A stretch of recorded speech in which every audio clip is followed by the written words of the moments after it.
The timer.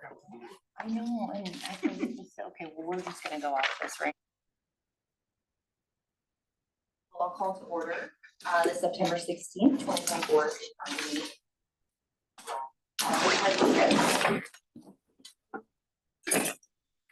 I pledge allegiance to the flag of the United States of America and to the republic for which it stands, one nation, under God, indivisible, with liberty and justice for all.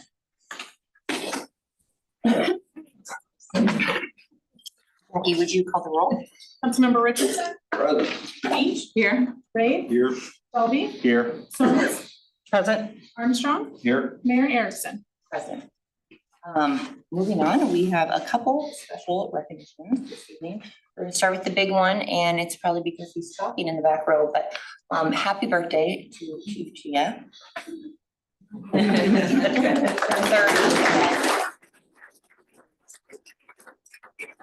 Not to be overshadowed by, we will be presenting to the Des Moines Metro Opera a check. And so this is, these funds are funds that we commit through our hotel motel dollars to the Des Moines Metro Opera, as well as a lot of other organizations. So we will all scrunch together for a picture. Standing or sitting or? That's exactly it. So the Des Moines Metro Opera has been looking at expanding their facility here on Simpson campus, and they're going through and doing a study to try to bring greater benefit, greater participation, and more people attending their opera. So this is a great opportunity for the city to show support for the DMO and for Simpson College as they work towards this endeavor. This is being funded through hotel motel tax, so we can bring everybody up and extend that.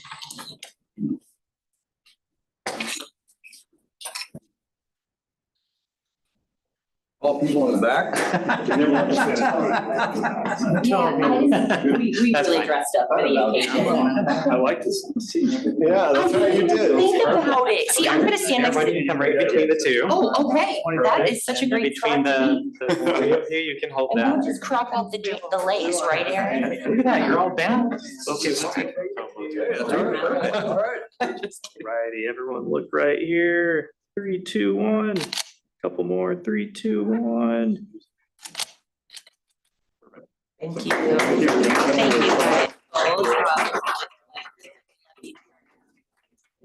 It's great to see You too, Michael, for everything. you. Thank you so much. Everyone has a guild form. You don't have to become a member of the guild, but we sure would love to have more Indian guild members. Thank you again. Thank you. Yeah. Thank you so much. Thank you. We're behind you. Thank you very much. Jeff? All right, and the majority of our audience are probably all here for one thing, right? So we would like to honor this evening our police chief, Brian Shear, for yesterday commiserating on his 30th year here with Indianola. So I have a few words to read for him, and then we have a plaque. And then down in the training room, there is food, some charcuterie boards that I put together that say chief for you. And please take it all home because I bought too much. So thank you all for being here. Tonight, we have the honor of a truly remarkable individual, Brian Shear, who is the police chief for the city of Indianola. As we celebrate 30 years of his dedicated service to the Indianola Police Department in our community. Chief Shear, it was one of my greatest honors as mayor to have the privilege of swearing you in. To know that I am a small part of the incredible legacy you are leaving behind fills me with a great sense of pride and gratitude. You have given so much to this community, and your commitment to serving and protecting the people of Indianola is nothing short of extraordinary. Over the past 3 decades, you have shown us what true dedication looks like.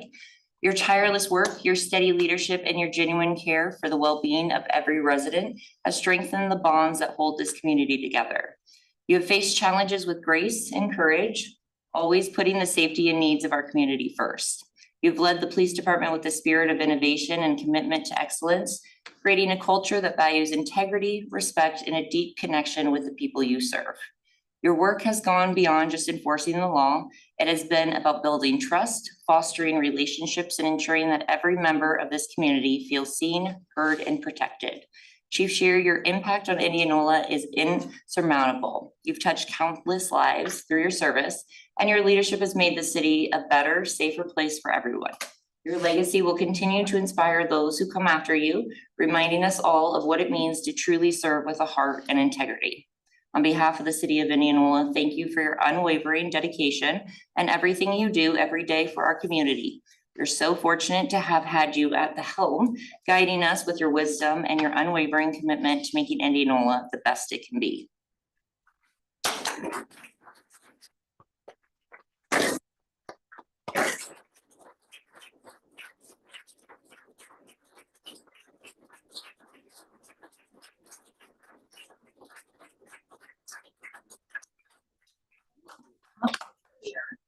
You certainly can. Don't run. Who's gonna fill in for Chief while he goes? Chief. We can, do you and Susie wanna come up with a picture of your family at least, because your officers are running. And every day is Stand family. here. Oh, yeah. The whole crew is here. You have to pay them. Yes, Give them they're Right. genetically related to Money. me. The tall one's next to me.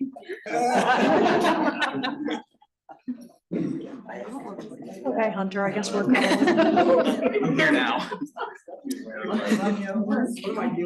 Smiling at the camera. She's the one, if you didn't know. She's the one.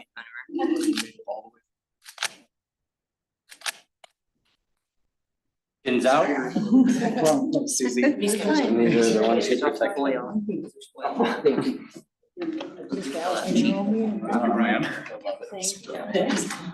Thank you guys very much. Thank you. Don't wait. I think, The best advice I have. John was gonna fill in for you, right? I've got it. Yeah. And go enjoy. I get to some go? That's food. easy. There's treat, we gotta go to the training room first. Get some food, and then you can go.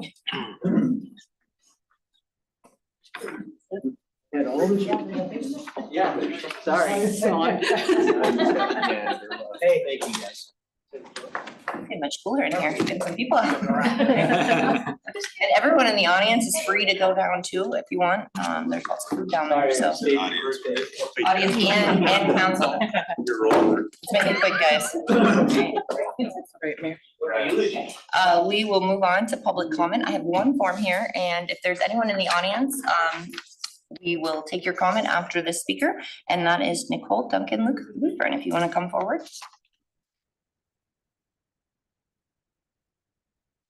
Me again, like a bad penny, just keep coming back. Just very briefly, thank you again. I'm excited that tonight is the third consideration of the urban chicken ordinance. I know many of you have heard from folks in the community, and I'm just, very hopeful that this moves forward and we're on the way to implementing the ordinance after tonight. Thank you. Thank you. Is there anyone else in the audience who would like to speak? You can come now and state your name and address for the record.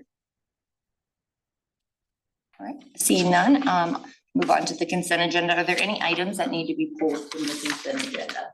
Yes, item Q for sure. That's just stricken out, right? E, F, G, and R. Hold, please. E, F, G, and R? Should we have started with what do we not want to pull here? If you're pulling L, you have to pull O as well. Pull O, Or L and O, okay, Okay. all right. Okay, so, we have, for the items that are pulled, just so I make sure, we have B, approval of claims, we have E, F, and G, item L and item O, and then we are striking item Q, correct? R. As well. Q, I'm sorry. Q, and then you wanted to pull R, Steve, as well too, okay? So can I get a motion to approve everything with the exception of item B, E, F, G, L, O, Q, and R? Second. Thank you. Ben, if you would like to just run down on everything with the exception of all of those items I just named. Very good. We have the approval of several pay applications. Pay application 2 for the Franklin Avenue Sanitary Sewer Project. Pay application 2 for the West Clinton Culvert Project. Pay application 32 for the Square Project. Several liquor licenses. approval of an event for the Helping Hands Run and Jam fundraising activity. Item H is contract with Underground for stormwater intake repairs out on South J Street and West Salem Avenue. Item I is approval of ERP system with Tyler Technologies. We have a third reading for Chapter 30 Downtown Square Commission elimination. A third reading for rezoning of several properties listed under item K. Item M is a third consideration of building design standard changes. Item N is a resolution accepting the easement of street lots for the Twin Creeks subdivision. Item P is a resolution approving the contract and bond for the South K Street paving project, more of a housekeeping item.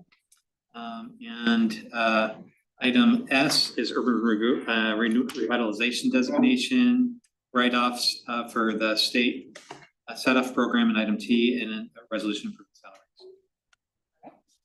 Any questions? Jackie? Councilmember Beach, Aye. Ray, Aye. Dalby, Aye. Stones, Aye. Armstrong, Aye. Richardson. Aye. All right, can I get a first and second motion on item B, approval of claims? Second? Melissa, I assume there's a payout for you. Yes. Any other questions? Jackie? Councilmember Dalby, Aye. Stones, Abstain. Armstrong, Aye. Richardson. Aye. Beach, Aye. Ray, Aye. All right, moving on to, I need a first and second motion on item E, resolution approving payment application number 1 in the amount of $38,315.44 to Klein Electric, and a change order number 1 in the amount of $854.50 for the Buxton Traffic Signal Project. Moved. Thank you. And Steve, I believe you pulled this, so if you have a question. Yeah, I just noticed we've got 3 change orders. And wanted just to get a better idea of some of the why behind everything. We've had some of them come through here recently. I just kind of feel it's important to talk about them so that the public knows, because those change orders do drive up our costs on projects. So I think we just need to get a better understanding of why we're getting them and how can we be better. So that's. All right, well, we'll flip it over to Ben. I think you could probably answer that question for E, F, and G, but we'll circle back for the motions on those, but. Do you want me to address all 3, or do you want me to one at a time? Either one, whichever Okay. you want to do. Whatever. The first one is a payment application number 1 for Klein Electric, and change order number 1 for the Buxton Traffic Signal Light. This is for signage, keep right signage that we added to enhance the safety out there. We also, when we got in and started moving the opening up the underground, we recognized that some of the curb and gutter underneath that curb and gutter had some failing rock area in that area, and that needed to be replaced as well. So it was something that not known until the field was opened up in the field. And so that's the need for that change order, the signage for safety and the curb and gutter replacement. Any other questions on that? Becky? Councilmember Stones, Aye. Armstrong, Aye. Richardson, Nay. Beach, Aye. Ray, Aye. Dalby, Aye. Motion passes 5-1. I need a first and second motion on the resolution approving the payment application number 3 in the amount of $600,691.25 to Vanderpool Construction, and a change order number 2 in the amount of $3,379 for the South K Street paving project. This is. Sorry about that. Oh, thank you, Second. thank you. Now we're Thank good. you, I appreciate that. All right, this is for the South Cape project. The change order is for the extension of the pipe culverts in that area. After the utilities were installed and in the field, you needed to put the grading in and have that area regraded out. And so because it was an in the field measurement and additional regrading, it required, and in order to cover up the utilities, it required the extension of pipe culverts in that area. It also added additional signage to that project so that we could have signage indicating that the business access to Fairway and the accounting firm could be seen off of the highway. So we added that to better support our business community. And that is before you for your consideration.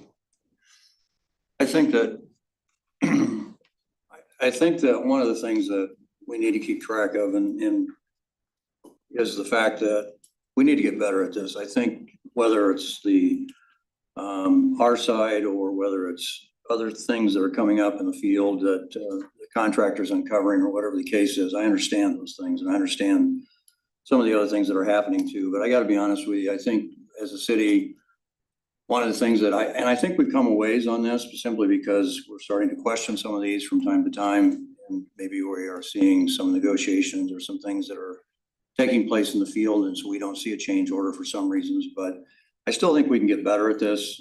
This is one of the ways that, and again, not blaming anybody, but this tends to be one of the things that increases our costs probably more than if they were bid out on, well, I know more than that, if they were bid out on an actual project and we understood those kinds of things going into the project. I also understand there's things that come up during the project that we just don't know about. However, I think as a city and as a council and as a staff that we can get better at this. And that's one of the things that's why I tend to vote no on change orders, because I think we need to do a better job and we need to hold some of our folks that we work with to a higher standard. So that's why I vote no. Excellent point. I think every meeting we're seeing at least maybe one change order and sometimes multiple. So continuing to hold their feet to the fire. So excellent point. Any other comments? There have been multiple times that change orders are due to signage. I think some of that needs to be Reviewed. better thought out up front. I would just echo that. May I add some detailed context to this particular change order on K Street, if I may. Dave Mueller with Snyder and Associates, 1811 Country Club Road. This particular change order of the lengthening of the culvert is absolutely a betterment to the project. It was designed with the culvert not being extended, because when we designed it, if you remember, we were redesigning it to be the cheapest project that possible. And as Ben indicated, there was a bunch of soil disruption. We could have left the culvert short the way it is and graded it and not extended this. But favorable bid condition, if we would have got a crazy price from the contractor, we would have said, nope, leave it the way it is. We got a very good price for this. It's a betterment for the project, and it's something that we could address well within the budget. So it was a field decision to add this improvement to the project. So did we miss it? Nope. But gee whiz, all the equipment's there.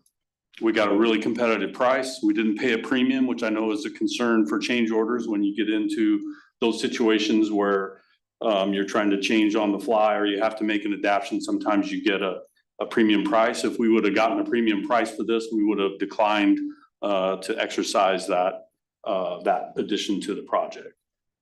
So I guess, again, there's whether you call it an opportunity cost or Nice, you know, better way of putting it, opportunity cost. I like that, Dave. Very positive way. And that's, you know, again, we tried to minimize the impact of this project as much as possible. So I don't disagree with you, Dave. I think that from my perspective, and again, going back here, and I didn't get dive into the details of the project. I'll just be frank with you. That's not my bid. I'm not an engineer, but I have been some construction background. But from my perspective, I would always rather do it right the first time and rather than have to go back and fix it later. And this is fine. I just want to make sure that we understand that I feel like in past times and that we've kind of been rather easy with some change orders, and I think we're trying to get better at this. And so I appreciate your efforts and I appreciate what you're doing. I just want to say though that I do think we can do better too. Still continue.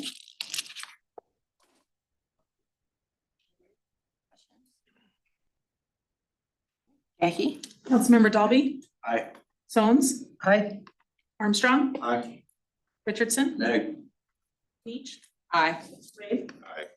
Motion passes 5-1. Moving on, can I get a first and second motion on resolution approving a payment application number 11 in the amount of $174,109.17 to Vanderpool Construction, and change order number 9 in the amount of $9,500 for East Hillcrest Avenue reconstruction project. Second. This change order really has to do with a temporary access for fire protection, business access that we were able to grant and provide for some of the businesses and IMU out there. But the biggest issue that maybe isn't reflected in the actual cost is that having this additional access made the overall project shorter and will likely end up saving us time on the schedule and on costs in that regard. But it did require that we put in this gravel access area at the cost of $9,500. Any questions? Jackie? Councilmember Dalby? Aye. Stones? Aye. Armstrong? Aye. Richardson? Hey, Peach? Aye. All right, motion passes 4-2. Moving down to item L, I need a first and second motion on the third consideration and adoption of the ordinance amending the city code of the city of Indianola, Iowa by adding regulations for keeping of urban chickens within city limits. So moved. Second. Any questions or statements before? There's no discussion needed. I just didn't want my name next to a yes vote, honestly. No problem. Jackie? Sorry, I'm trying to use the computer here today. Councilmember Ray? Aye. Dalby? No. Stones? Aye. Armstrong? Aye. Richardson? hey, Peach? Aye. All right, motion passes 4-2. Moving down to item O, and that is I need a first and second motion on the resolution approving an amendment to the fee schedule to add chicken permit fees. Good. And this is just to go with item L. Is there any additional questions on that? Jackie? Councilmember Ray? Aye. Dalby? Aye. Stones? Aye. Armstrong? Aye. Richardson? aye, Peach? Aye. All right, moving down, we are striking item Q, correct, Ben? And so can I get a first and second motion on item R, which is receive and file the fiscal year 26 budget count? Second. And Steve, you pulled this. I didn't know if you had a specific question. How firm is this, like, budget calendar? Obviously, there's the state date. I just wanna kind of continue to echo my desire to move quicker. You know, other communities have passed their budget quicker. I just hate when we're backs against the wall at the 12th hour. And that's just kind of my concern when I look at some of the dates. I think, oh, go ahead. She was a ninja.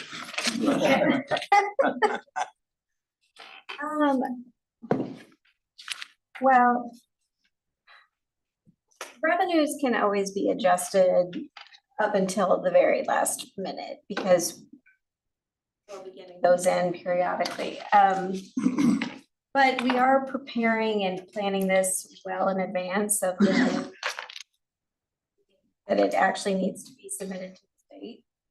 So we can do it faster than last year. I know that there were challenges for the fiscal year 25 budget because of changes in personnel. So, but I do believe that we're in a good spot to get it submitted faster this year. I won't make any guarantees because I don't know, what everything, I don't know what the future holds, but I do think that we have a good plan in place. And I do think as we work together as a team, I think we can get this accomplished in a good timely manner.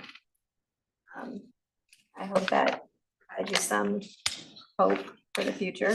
And I think there's a difference between the actual process by which we can solidify, get you information to make decisions earlier and get information that's locked in, but the actual procedural steps that we have to take with the state and the deadlines and the timeframes and the advertisements and the public hearings that are required. Even though you might have decided things much earlier and your comfort level might be much higher, we still have to follow those state processes. Yeah, that's what I'm just saying. I just know other communities have done it quicker by following the same processes, so.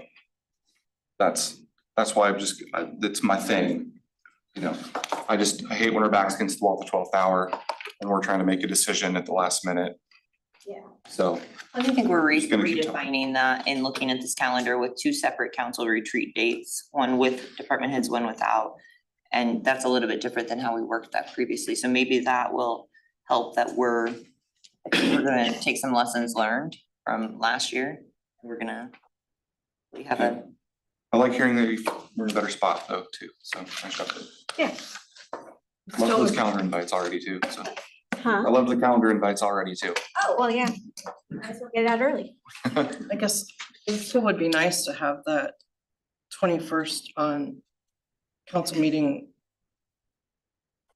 for that, for which one? On, adopting the budget. If there are any changes on that final date, we're not going to be able to make them come the 21st.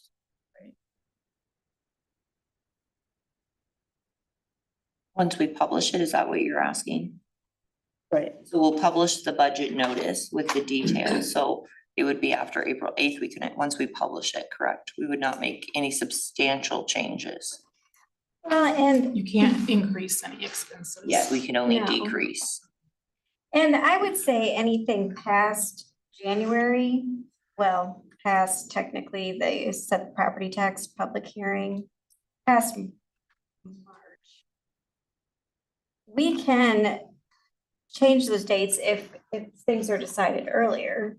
It just all depends on the decisions that are made by the council and then staff. So, we can always get things done faster. It just, but there are certain things that the deadlines, like the property tax hearing has to be done by a certain time frame, and that has to be done first before we can submit the budget. So, but we can get it done quicker. But I agree, I don't want you guys to feel like you're rushed at the end.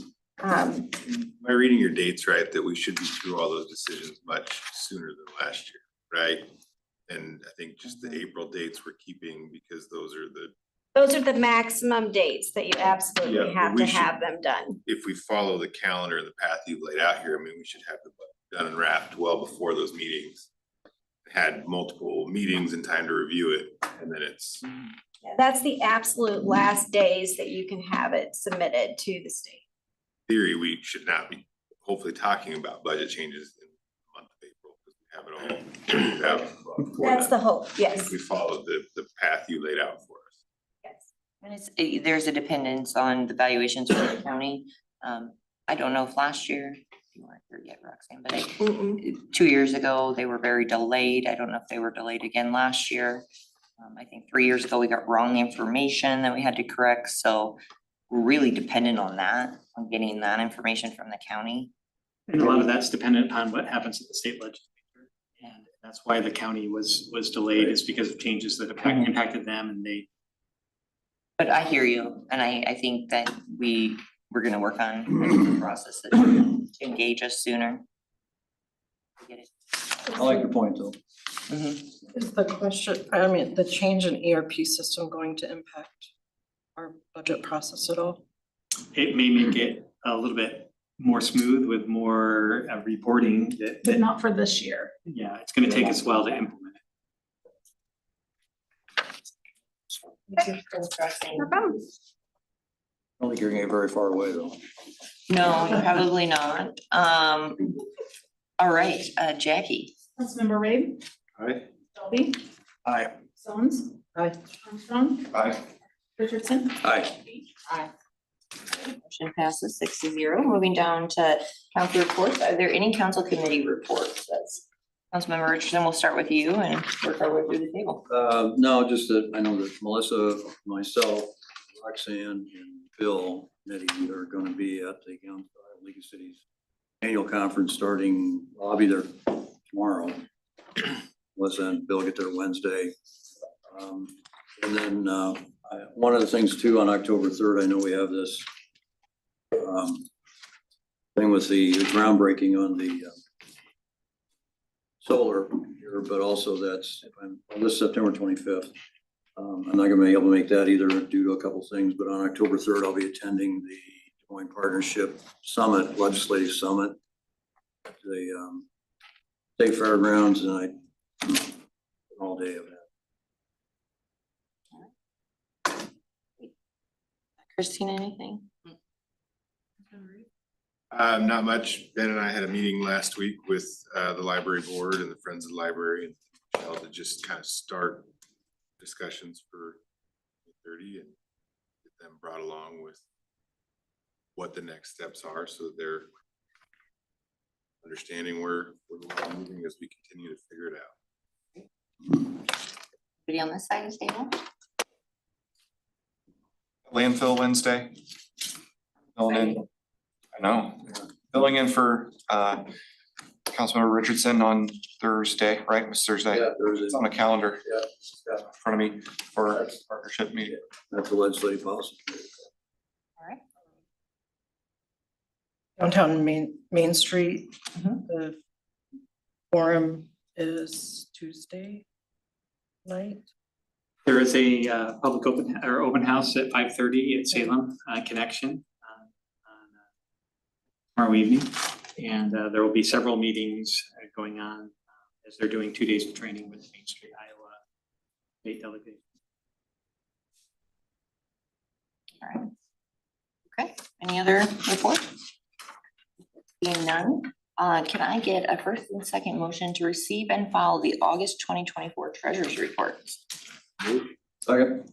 And as well as we have our treasurer, Doug Shaw here. So are there any questions on the treasurer's report?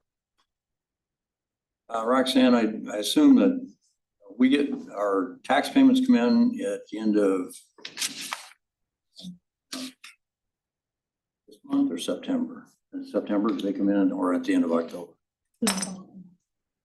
They come in the middle of the month, but they're, but they are Property slow tax. coming in Okay, beginning of the fiscal year, so that's why you'll see some of the funds. in red or yellow or whatever you got in there.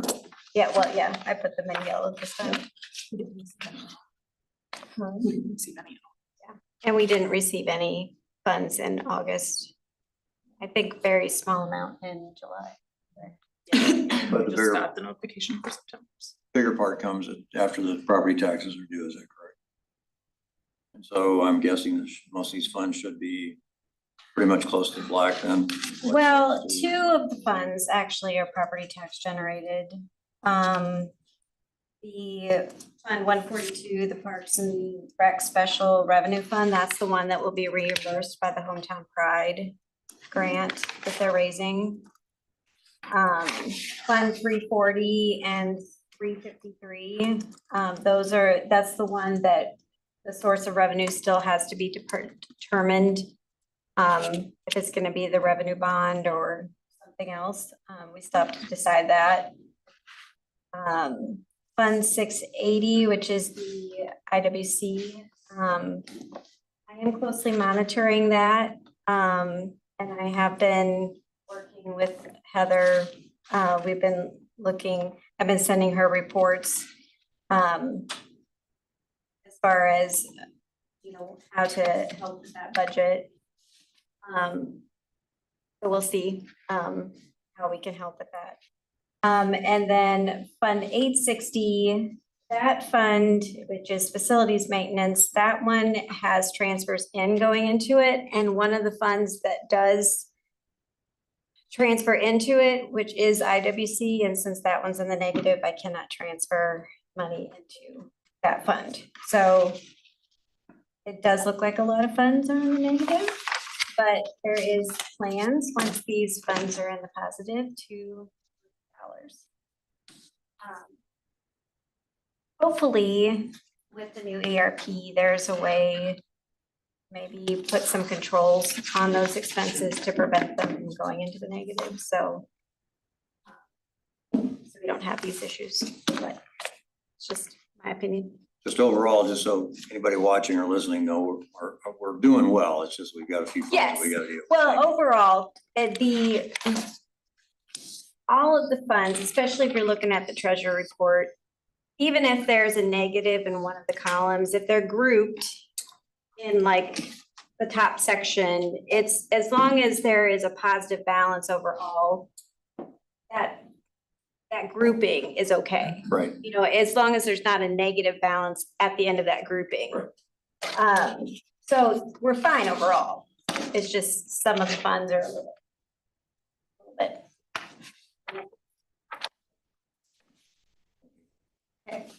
Any other questions?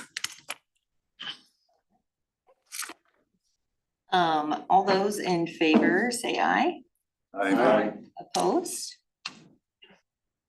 Item C, I need, Might I be able to interject something really quick? yeah, Completely forgot to put it on your list, and I do ask for the apologies of Cody Kent. But we also have, Cody Kent is a new employee in the streets department, and the council is asked to be introduced to all of our new full-time employees. I probably had in here Clayton Dell, who's a new officer earlier before he left, so I apologize that he wasn't introduced, but if we could bring Cody up. make them like all look, well, then we're having a reception for you down in the training room. I know that we'll do that, we could probably switch it around to say like streets department or something. Yeah, so Cody's with the streets department. Do you want to introduce yourself at all? I'm Cody Kent, here with the streets department. Welcome, Well, thank you. thank Glad to you, have you. Be here. and please go get some food. All for you today. Sorry to keep you this Okay. long. No, it's fine. Thank you. All right, thank you. Can I get a first and second motion, on the consideration of appointment of Ellen Howe to the Hometown Pride Committee for a term beginning immediately and ending July 1st, 2026? So moved. Good. Any questions? Ellen seems like a wonderful applicant, happy to vote here shortly. Just wanted to bring up, we discussed a few months ago that I think we're one of the only communities that still has this as part of ours, and we said we'll deal with that after being prepared for a bond referendum, which we're no longer getting prepared for, and I just was curious what our plans are for this going forward. Excellent question. Is this an okay time for us to talk about Hometown Pride? Since we have a motion on an appointment? I think it does kind of play in. I think last time we had the conversation, we were discussing whether we kept it within the city's realm or let it go independent. Yeah. Because we're struggling to get members, but we had an appointment to put on. So I think what we were deciding, we were gonna continue to put them on and then see where we were into the year and let them decide from there. But I am open to any conversation. So it's really a question if the council wants to retain this committee. If we were, is this formed by ordinance? Okay, so we wouldn't need to disband it like we did for the downtown square commission. So it's really a decision of the council and whether or not we continue to have it as a city sponsored committee or not. It doesn't necessarily have to be decided tonight. We could have put it as an agenda item sometime before. I think that'd be great. I mean, my bigger question was, if I remember correctly, we're one of the only cities that still has it as city sponsored, correct? Correct, they've all gone independent and outside of the city. And I know currently, right now, they, Doug's in here.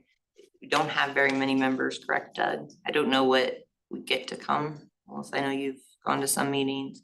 I don't know what the attendance is, if we even have quorums like at them. I'm not sure how many come. Melissa probably could answer that question a little bit easier than I could, but Jackie just brought up a good point. We do have an existing contract with them and we may want to have button that one up first. Yeah, so yeah, would it be possible to kind of get all the details? Yeah, absolutely. And I think that contract ended June 30th, 2024. I thought it was a For the current 5-year. project, I For the meant. current project. For the current project. Right, and the designation that we Good point. have for Okay. the great places and stuff. Sure, okay. All right, yeah, we can bring that back for the next Yeah, meeting. that'd be great. Thank you. And we do have quorums You do? every month, yeah. What is it, 7? I think there's nine? only It's been one 9 to month. 15 members is what I think it is. We don't have a full committee. We have 7 members currently. So how's that work? I think They haven't it's- renewed. Yeah, we'll have to get Yeah. those applications. How's that work? If it's supposed to have 9, I think it's 9 to 15 is how it's written. But let's say only 7 come, Doug, or 6 come. Typically, it's gonna be in the charter, but you'd say number. If you have a quorum, then. I guess out of 9, it would, yeah, that would be enough. Okay. And I think at the next meeting, and I know I talked to Melissa about this, that they probably should elect a chair and some officers to keep the committee active and engaged, all under us, and continue to recruit. Yeah, committee has officers. It's just a matter of getting them all renewed and The bylaws right now say that they can serve 6 months past their, But there's no chair, correct? So, all right, perfect. Okay, Jackie, first, I'm sorry, any other questions? We can bring this back in the October meeting. I do have a question. So I know we're looking at having to do some stuff on the sidewalks and the inlays. If this were to go outside of being under the city, those type of things, I'm guessing, would require like permission from the city before anything was ever implemented in the future, correct? Right, we're gonna talk about that under my report, but clearly, whenever we do any kind of infrastructure project with any committee or organization, if it's gonna affect our pavement, sidewalks, curb, gutter, we wanna run it through the city staff process reviewed by our public works director, our engineers, and ensure that we're doing in our streets department, making sure that we're doing it appropriately and following city processes when doing so to ensure that we can adhere to the quality standards that we require. Any other questions? All right, Jackie? Councilmember Richardson, Aye. Beach, aye. Reed, Aye. Dalby, Aye. Stones, Armstrong. Aye. Well, welcome aboard, Ellen. Moving on to item 7 is the mayor's report. So I didn't want this meeting to obviously be all about me, so I'm not going to read you 8 proclamations, because that would be a lot of me talking. But the following proclamations have been issued for this month, and that is September as Library Card Sign-Up Month. September 1st as Building and Code Staff Appreciation Day. National Payroll Week was recognized the first week of September. September 12th as a National Policewoman Day, when we honored Detective Brown earlier this week. September 17th has been proclaimed as IT Professional Day, and September 26th has been proclaimed as Human Resources Professional Day. A lot of proclamations. I think most of you talked about the rest of the things coming up. Solar, Main Street. Ben and I discussed a retreat opportunity for the council, and it's a little physical, and I think it's gonna be great, but it is a rope course. We're gonna test it out with the Mayor's Youth Council and see how it goes, and then we will do it as a council to work on our communication and our goals together, so we'll see. I'm not very athletically inclined, so it might be a good media day for me to come. Okay, we will move on to item 8, which is public consideration under old business, North End Street storm sewer repairs. So I need a first and second motion to open the public hearing regarding the plan specifications, form of contract, and estimate of costs on the North End Street storm sewer repairs. So moved. Second. Jackie? Councilmember Beach, Aye. Reed, Aye. Dalby, Aye. Stones, Armstrong, Aye. Richardson. Aye. All right, you're now in the public hearing, and AP, if you wanna lead us off here? Okay. Thank you. And council, this is a project that on North End Street, the storm sewer has failed. As a result, this was not a planned project, but we have enough funds available in our stormwater budget to take this as expense. The residents in that neighborhood of 600 and 700 block of North End Street has complained about the right-of-way collapsing with voids underneath the street. So as a result, we have used Snyder Engineering to engineer this project. And I think we have received pretty good bids. The bids are much below the engineer's estimate. And we have received 3 bids on this project with, I believe, TK Concrete being the lowest base bid. There was a base bid and an alternate bid. The base bid was to excavate the pipe and reinstall the failed pipes, fill out dirt, whereas the alternate bid was to line the storm sewer pipes. We are recommending, staff and Snyder is recommending to go with the base bid just because we can take care of the voids that's underneath the ground. So staff is recommending to go with TK Concrete for the base bid. And again, this project is scheduled to start sometime in mid-October. And I believe it's 20 working days roughly for this project. Do we know, there's quite a hill there, and I understand that's probably part of it as well, and I know there was an older portion versus new portion too, especially at the bottom of the hill there. Do we know what caused the failure? Was it just not good compaction? Was it previously, I mean, in the original process, or can you kind of talk about that a little bit? Right. I mean, we believe the quality of work, and the previous contractor's quality of work is primary reason. It could be geotechnical too, but primarily we believe the quality of work where the pipes were not joined together, where there's pipe separations and the dirt is sucking where there's pipe separation is the major cause, what we believe. That's caused a lot of the voids and the washout and break voids. Correct. It's also causing failures on the pavement too, so. So, again, apologize, I didn't read the specifications here, but I'm assuming, are we doing a rock sub base then, putting those down, or what are we doing, or how are we handling that to make sure that doesn't happen, other than just the connections being better as well? We'll follow the SUDAS, whatever the pipe, if there's rock underneath that, around the pipe, there will be rocks, we'll follow the SUDAS. As far as pavement, I don't believe there's modified sub-base, but it's replacing the pavement with the same thickness pavement that we're going to do there. Okay. Thank you. And can you just discuss the parking and how people access the driveways? Just because people may not know to look in here under the staging notes. Yeah, so they will be temporarily, they will be impacting property owners where the contractor will try their best to accommodate, but there will be times, like pretty much like Franklin Street, there may be times where they may not have access. Once again, this project itself is 20 working days, so hopefully they will be gone sooner, but it will impact property owners, and if there are property owners who are impacted, the contractor is responsible to communicate with the property owners directly, and we will also send out notices to property owners for the project stats. And if someone's driveway is blocked, we'll make sure that Absolutely. there's on-street parking or something. Yes, there is on-street parking currently available on one side of the road. We'll be monitoring with the street division if there is, I mean, ideally, we want the parking restriction on one side to allow traffic to flow. They will have temporary lane closures as they're progressing. How much ahead of time will the neighbors be notified?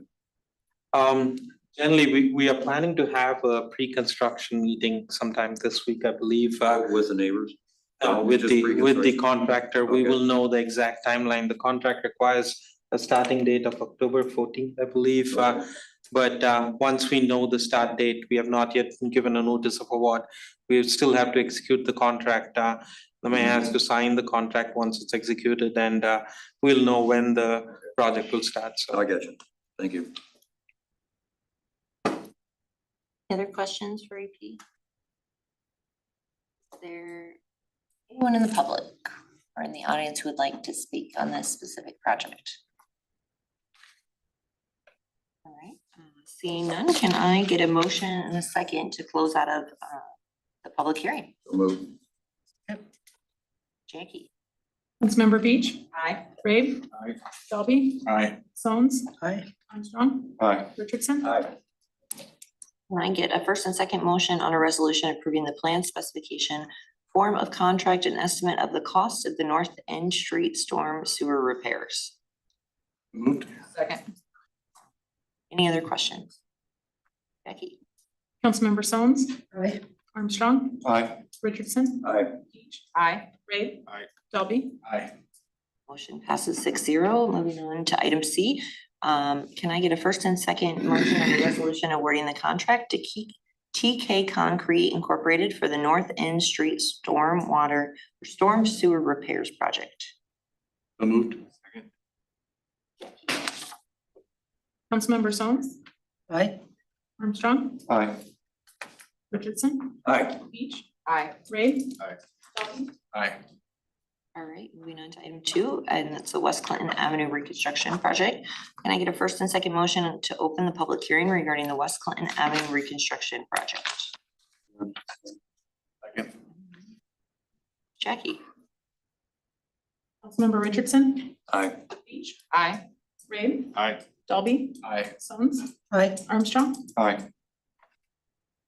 We are now in the public hearing regarding the West Clinton construction project.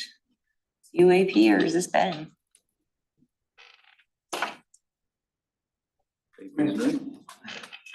Hi, Council, this is AP again, Public Works Director. This project is to not just replace the pavement, but also to replace water lines, water infrastructure that's pretty old, and the condition of the pavement has failed. This was part of the project about 1.5 years ago when we did the Boston Avenue, but we didn't have adequate funds. We had to plan for this project. This is a planned expense, and it's part of our capital improvement plan. So we have strategically bid this project during this time of the year, not just to capture the market of the bids, but also to make sure that we are giving adequate time to utility companies to relocate their utilities before the project starts. As a result, we have captured pretty good bids on this. We have received about 9 bids, and the cost of the bid is substantially lower than the engineer's estimate. So what we are requesting here is to go with the low bidder. In this case, it's Sternquest Construction. And if the council chooses to award this project, then the project will start sometime during next calendar year between March and June 3rd. The contract has been purposefully kept flexible to allow to get competitive bids, but also to allow for relocation of the utilities. We are also requesting a contingency amount of $19,000 for construction management for unforeseen circumstances. So basically, we are requesting to send the notice of award to Sternquest Construction for this project. Any questions? Is there anyone in the audience who would like to speak about this? Can I get a first and second motion to close the public hearing? Jackie? Member Sons, Aye. Armstrong, Aye. Richardson, Aye. Beach, Aye.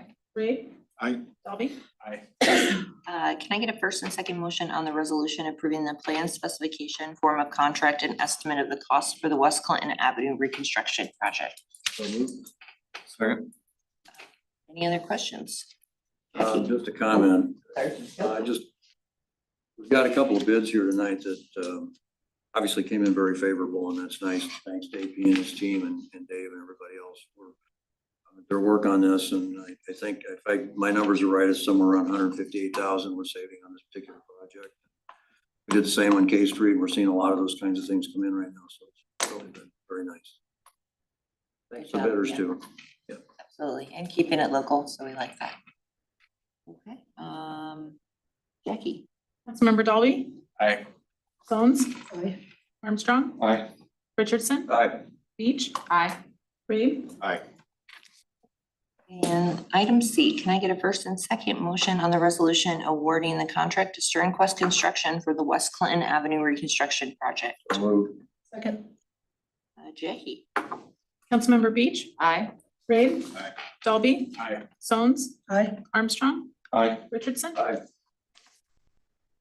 Motion passes 6-0, and we'll move on to other business and under the city manager's report with Ben Rains.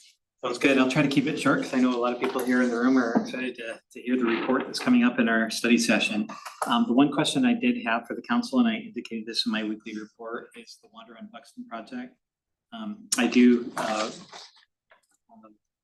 keep it high level and whatnot. We do recognize that there's lessons learned in this, and we will make those changes going forward, so those projects are handled and run through the city staff process in the future. We have the adequate retainages, putting on the side and the whole bit. Also evaluating artistic elements such as the inlays and whatnot, so that they don't have potential tripping hazards. But the intent and desire and the recommendation, I think, coming from Hometown Pride is that we take the inlays and remove them out and put them as pavers walking up to the art.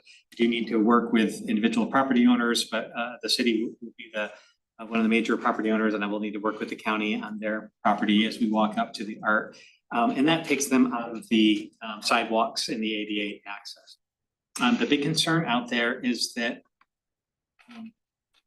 while some of the inlays were put in crooked or in the wrong orientation, one of the concerns is the fact that that sidewalk was already deficient. It already had curb and lip issues. And because of that, we want to make sure that we are, this is actually a community betterment where we're trying to create a really good connection from Simpson to the square and tie our community together.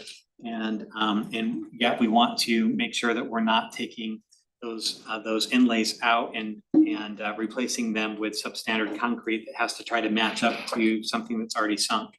It makes more sense to do it right the first time, to spend those dollars appropriately and put the subbase in and bring it up to the curb level and do it appropriately. And so Achilles put this high-level plan together, and the areas in blue are areas that we would propose that we would replace the sidewalk outright. The areas in yellow, we want to hold off on because we plan on potentially rerouting the driveway entrance once we have the Masonic Temple. We have to talk to the county about this, but rerouting the entrance to better support the DMMO and where that driveway entrance into that area would come in so that we can consider parking out there in the future. The green areas are already areas that are good. We don't want to touch the ADA areas that are highlighted in red. And so this is a plan that I'd like to, there's no decision for the council to make at this time, but this is a plan that I'd like to set our staff at getting some cost estimates together for your future consideration at a future meeting as a project. But I know this has been something that has come to you from many sources in the community, and want to get your direction before doing so. So they wanted to cut artwork out, saw cut it out. Hopefully they hire someone better than the person that put it in. I think we would. But now we're paying for this, not the contractor that screwed it up. The contractor is willing to replace or to cut those items out and to replace those sections. But those sections, if they replace only those sections, would need to be, it's just not right to do just a section. You want to do the whole thing. And doing the whole thing would involve, in our opinion, the best option is to put it out to bid and for us to improve that whole area, that walkability and connection from the county, from the Simpson to the square as a community betterment. In putting this back together, we're not doing any more inlays, cutting them all out and they're all gone. Correct. Are we taking into account if we were trying to make this look like a nice connection in the first place, that we're gonna create a bigger patchwork of sidewalk? Clearly, replacing only the panels that they put the inlays in does create that patchwork. Replacing whole sections creates greater continuity, greater look, ties into the ADA accesses on the end. I mean, the most ideal, of course, would be to put in a 6 foot wide because it does not have a park strip there, and to put in maybe concrete or stamped concrete and make that overall connection. Concern is that if we go wider than the 4 feet, we dramatically increase the cost because we start the topography of the driveways and we get into the sprinkler systems. We just get a bid alternate to do all of it 4 feet, so it at least matches, and see what that cost increase is. By the time we jump around here, there's not gonna be that much that we're leaving that is not gonna match. We potentially could, for sure. We could do it as an alternate. For sure, the yellow section is one area where we want to move the driveway. That's fine. Yeah, even the newer stuff that's in good condition is not gonna come close to matching what we're about to put back in there, right? That's my concern, is that we're about to spend a lot of money to fix poor construction, and it's still gonna look terrible and not match very well. I think the side, the green strip by the DMMO, there's no inlays in there, correct? The DMMO, yeah, they didn't want any inlays, and their sidewalk is very good. So there's no issues there. Sidewalk is newer. But I hear what you're saying about the site on the county admin building. We don't want it to look all patched in there like that. So in the green sections, I notice it says we can add artwork to the new sidewalk panels. What is that talking? Stamped concrete. That's my mistake, Mayor. So I shouldn't have, that was given to, when I created this drawing, it was way before that. So before we discussed about putting that work back in there or not. So we would not be putting any additional, okay. Just So wanna the- Or clarify. we were talking about maybe we put them back and Yeah. there's Yeah. So those green sections have no artwork in them at all. you today. And we're gonna cut the middle out and just pour back the middle. No, cut the whole panel out. Okay, cause I keep seeing in green there, it says it's in fair condition and will not be replaced. We could do it as an alternate and put this whole section in if you would like, but Well, that's why I'm confused. Hometown Pride has talked about doing a stamped concrete, like a brick look or. I think we're out of that option at this point. Are we? Are we out the stamped concrete and like the only, Caleb is shaking his head no, so. we could do stamped concrete, we could do colored concrete. If you're planning on doing the entire strip, it would look Expensive. nice. If you're patch milling, you know, we're not touching all those areas, it would. This is a good thing for us to, before the next meeting, if they're gonna go out, we can all go out and individually, if you could get us this map, look at these areas. And identify, because I hear what you're saying on the county side, I mean, it would be nice if we could just do it all, make it all look nice. And not piece Our hand is together, being forced here, yeah, right? so, Unless I'm wildly off on something, I don't want it. Don't Want it wanna, to look good at the end. yeah, I don't wanna stab at it. We're already having to spend money that I politely don't really wanna spend, so let's do it the right way. Replace the sidewalk. If I can add to what Ben said, on this block, what you're seeing, the north block between Boston and Clinton, the one next to DMO is in fairly good condition is what we thought, so there is no need for replacement. There's a small patch of green there on the south, and you can see on the west side. It's also in fair condition, we didn't think that's need to be replaced, but going south, if you It's probably important to note too, that this section right here is being replaced in the Clinton project that you just, Sure. thank you, yep. and then this section. Yeah, this section primarily along the west side, there's challenges with not just retaining wall, parking, curb and gutter. If you disturb any of the sidewalk there, the cost will be substantially higher, not just because replacing sidewalk, but then the unknowns of retention wall right there. So there's utility, light poles, all of that. It makes it challenging along the west side for sure. It's still in fair. We think it's in fair condition where replacing just the panels will not be a bad option. Business owners, how they feel, our plan. I think no matter what, they need to come out, correct, cause they're trip hazards and they're not to ADA, so, yeah. But yes, I think certainly talking with those, but my other question is those pavers in the grass, which really do really like that idea. But does that make it trip hazards too? And then do we run into lawnmowers that are going over them and? If they're sunk in and below it would be fine. The real concern is on the sidewalks themselves. Yeah. High hills getting into those, that's the challenge. AP, to be clear, I appreciate the economical approach to it, I really do. I'm just saying, we're here, and if I'm the only one, that's fine, I don't have to do it, but it would be nice to know what the number would be to just actually fix it, do right by everybody up and down the street that we've already torn it up once, and we're gonna tear it up and repatch it again. One thing I would like to add is if it exceeds the bid thresholds, then you have to do engineered drawing. So we can do that, then we have to look at the engineering. Iowa state law requires if it exceeds the bid thresholds of 65,000, I believe, then you have to go and get engineering drawing, take out the competitive bid, so. I don't know how much sidewalks work costs. Is that what a sidewalk's gonna cost that You're whole awfully thing? quiet. We asphalt.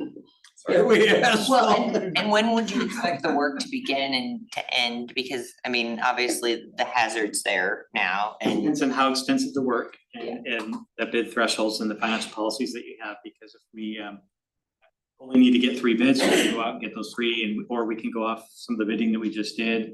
If we have a full-on project, then we have to go through advertising. I just don't have roughly, what's a new sidewalk for block cost, do we know? I know I gave the cost estimation. I mean, yeah, it's probably just an estimate, but Yeah, this overall, the blue portion, I think we gave a cost estimation of roughly just the blue portion. If you do the numbers, I think we came at around $60,000 just to the blue portion, but I think we will get a lot more competitive prices with the current bids that we are receiving. Will be much below that 60,000 just for the blue portions. thank you. Find it a little comical that a grant that we received to beautify this section is gonna cost us how many tens of thousands of dollars. So I'd like to go out and walk it and look at it for myself, but I think this map would help and. All right, I'll send this out. This is just really for direction on how we bid it. If we bid it with many alternates, alternatives, then yeah, we could do that as well. So I had a question. So you said that the contractor that originally put in and said that he would cover replacing the squares and taking out. Can we seek a monetary value on those squares to at least recoup some of our money that we put out? Or try. Did we already pay him all of it? Yes. We did not. Oh, no, We did not. We did not. The contractor hired by. Contract. So he has been paid in Yes. full, but. With no contingency left back. So That'd be great to get this map. Have some time Send to that out. think. Yes, that, We'll yeah. get some Thank direction you. from you. thank you. Awesome. Thank you.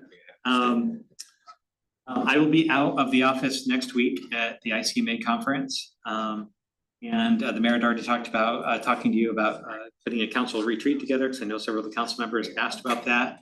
And I look forward to any feedback you might have on goal setting. And with that, Main Street is in town the next 2 days, so it's gonna be busy times there, as well as trying to hire a new Main Street director. So that's all, and ready to get into our study session. All right, great. Okay, so, can I get a motion to adjourn? Okay, we've got three. All those in favor say aye. Aye. Opposed? We'll take a just quick 5-minute break, go to the bathroom. There's food, grab some food down there.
Got our full attention, man.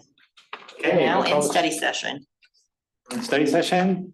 And Mayor and council, members of the IWC Board of Trustees, we're so thankful for your time here tonight to be able to share the information that's been prepared. As you know, about a little over a year ago, the process of acquiring operational ownership of the YMCA into the wellness campus. Heather and her team have done an exceptionally good job working at bringing all of that over. But with that, you go from one pendulum swing of working under the operations of the YMCA to the other side, working under all the regulations of the city. And it's been quite challenging. With that, we recognize that the reason the YMCA stepped away was because of the some of the financial impacts and the operational costs of the facility. And so we felt it really important to look at how we can become more efficient, how we can ensure that we make it a great product for our community and make it operate in the black. And so with that, we met with Power Wellness. And this evening, we are pleased to have them present their findings, their study, their report. So this evening, we have Ken Gorman, the CEO of Power Wellness, that will be having speak to us, as well as Josh Carlson, the VP Center Development, and Emily Bialas, who is the director of the Grimes facility that Heather and I took a tour of up by this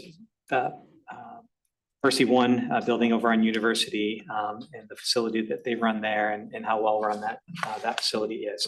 So with no further ado, I'll turn it over to them to share their findings. Hi, everybody. How are you? Having us tonight. So I had asked Ben if there was a hard stop at 8 because we were told for about an hour. He said there's no hard stop, so we were thinking we'll go to about 11:30. You'll want to be taking off those jackets. It's already hot in here. It's only gonna get hot. That was your RV out there, huh? That is, yeah. And the air conditioning's running in it, right? Yes, it is. But I have 2 dogs in it, so. Okay. So I tend not to trust some airplane travel some days, so it worked out great. Well, my name is Ken Gorman. I'm the founder and CEO of Power Wellness, and it's really a pleasure to join you all tonight and to present the conclusions from our 4-month study with Heather, Ben, and with many members of the team, and we really appreciate the time that we've spent.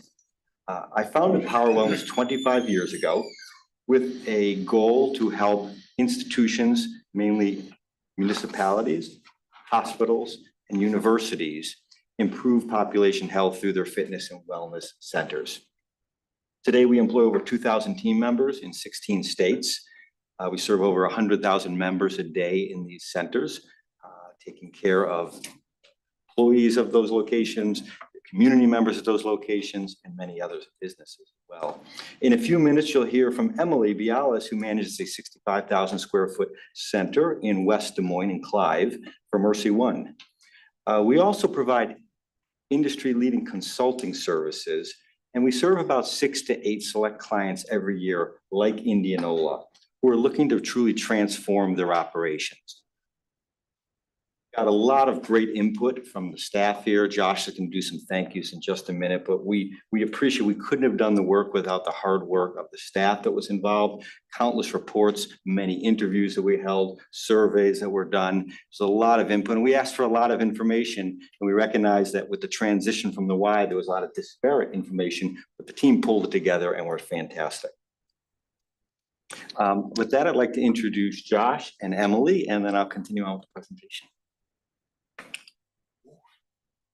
My name is Josh Carlson with Power Wellness. I've been with the company since 1996, our first center, so 28 years in the fitness industry. Honored to be here this evening. Thank you. Hello, Emily Bialas. I am the center director at the Clive location, like Ken introduced me. I've been with Power. I was with the Y before, stayed on during the transition. So I've been going on 5 years with the center director role, but I was there prior to. Happy to be here tonight. Thank you. Clive.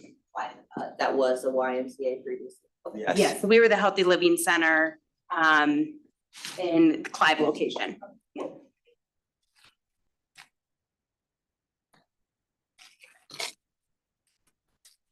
Next hour, we had a lot of data, high-level findings, and what we're calling a strategic plan and vision.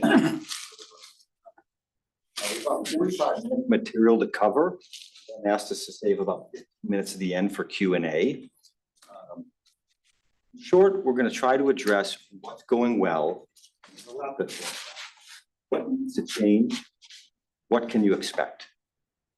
As a result of our extensive research, we have a solid strategic plan with a path to profitability. So that was extremely important. There's a way to get to the black, as Ben put it. As importantly, however, Indianola at the end will have a facility that meets broad community needs without some of the legacy challenges that you have from the YMCA operations. You should each have a copy of the presentation. There's no fee at the end or big number at the end, but flip through if you want and we'll get to it. But we'll try to cover everything in sort of a logical approach, giving you sort of the high level findings first. Let's start with what's going well. Our team members found really so many positive attributes at that location. It's a beautiful building to start with. It's been extremely well maintained as a physical plant. It's got an incredible natatorium, as you all know if you've been there. But I think number one, what came to us was a hardworking, service-oriented, and knowledgeable staff. And that staff is appropriately sized from an expense standpoint for the facility that you're operating. Number two, you have a very loyal and active membership base with noteworthy senior and aquatic programming that's going on.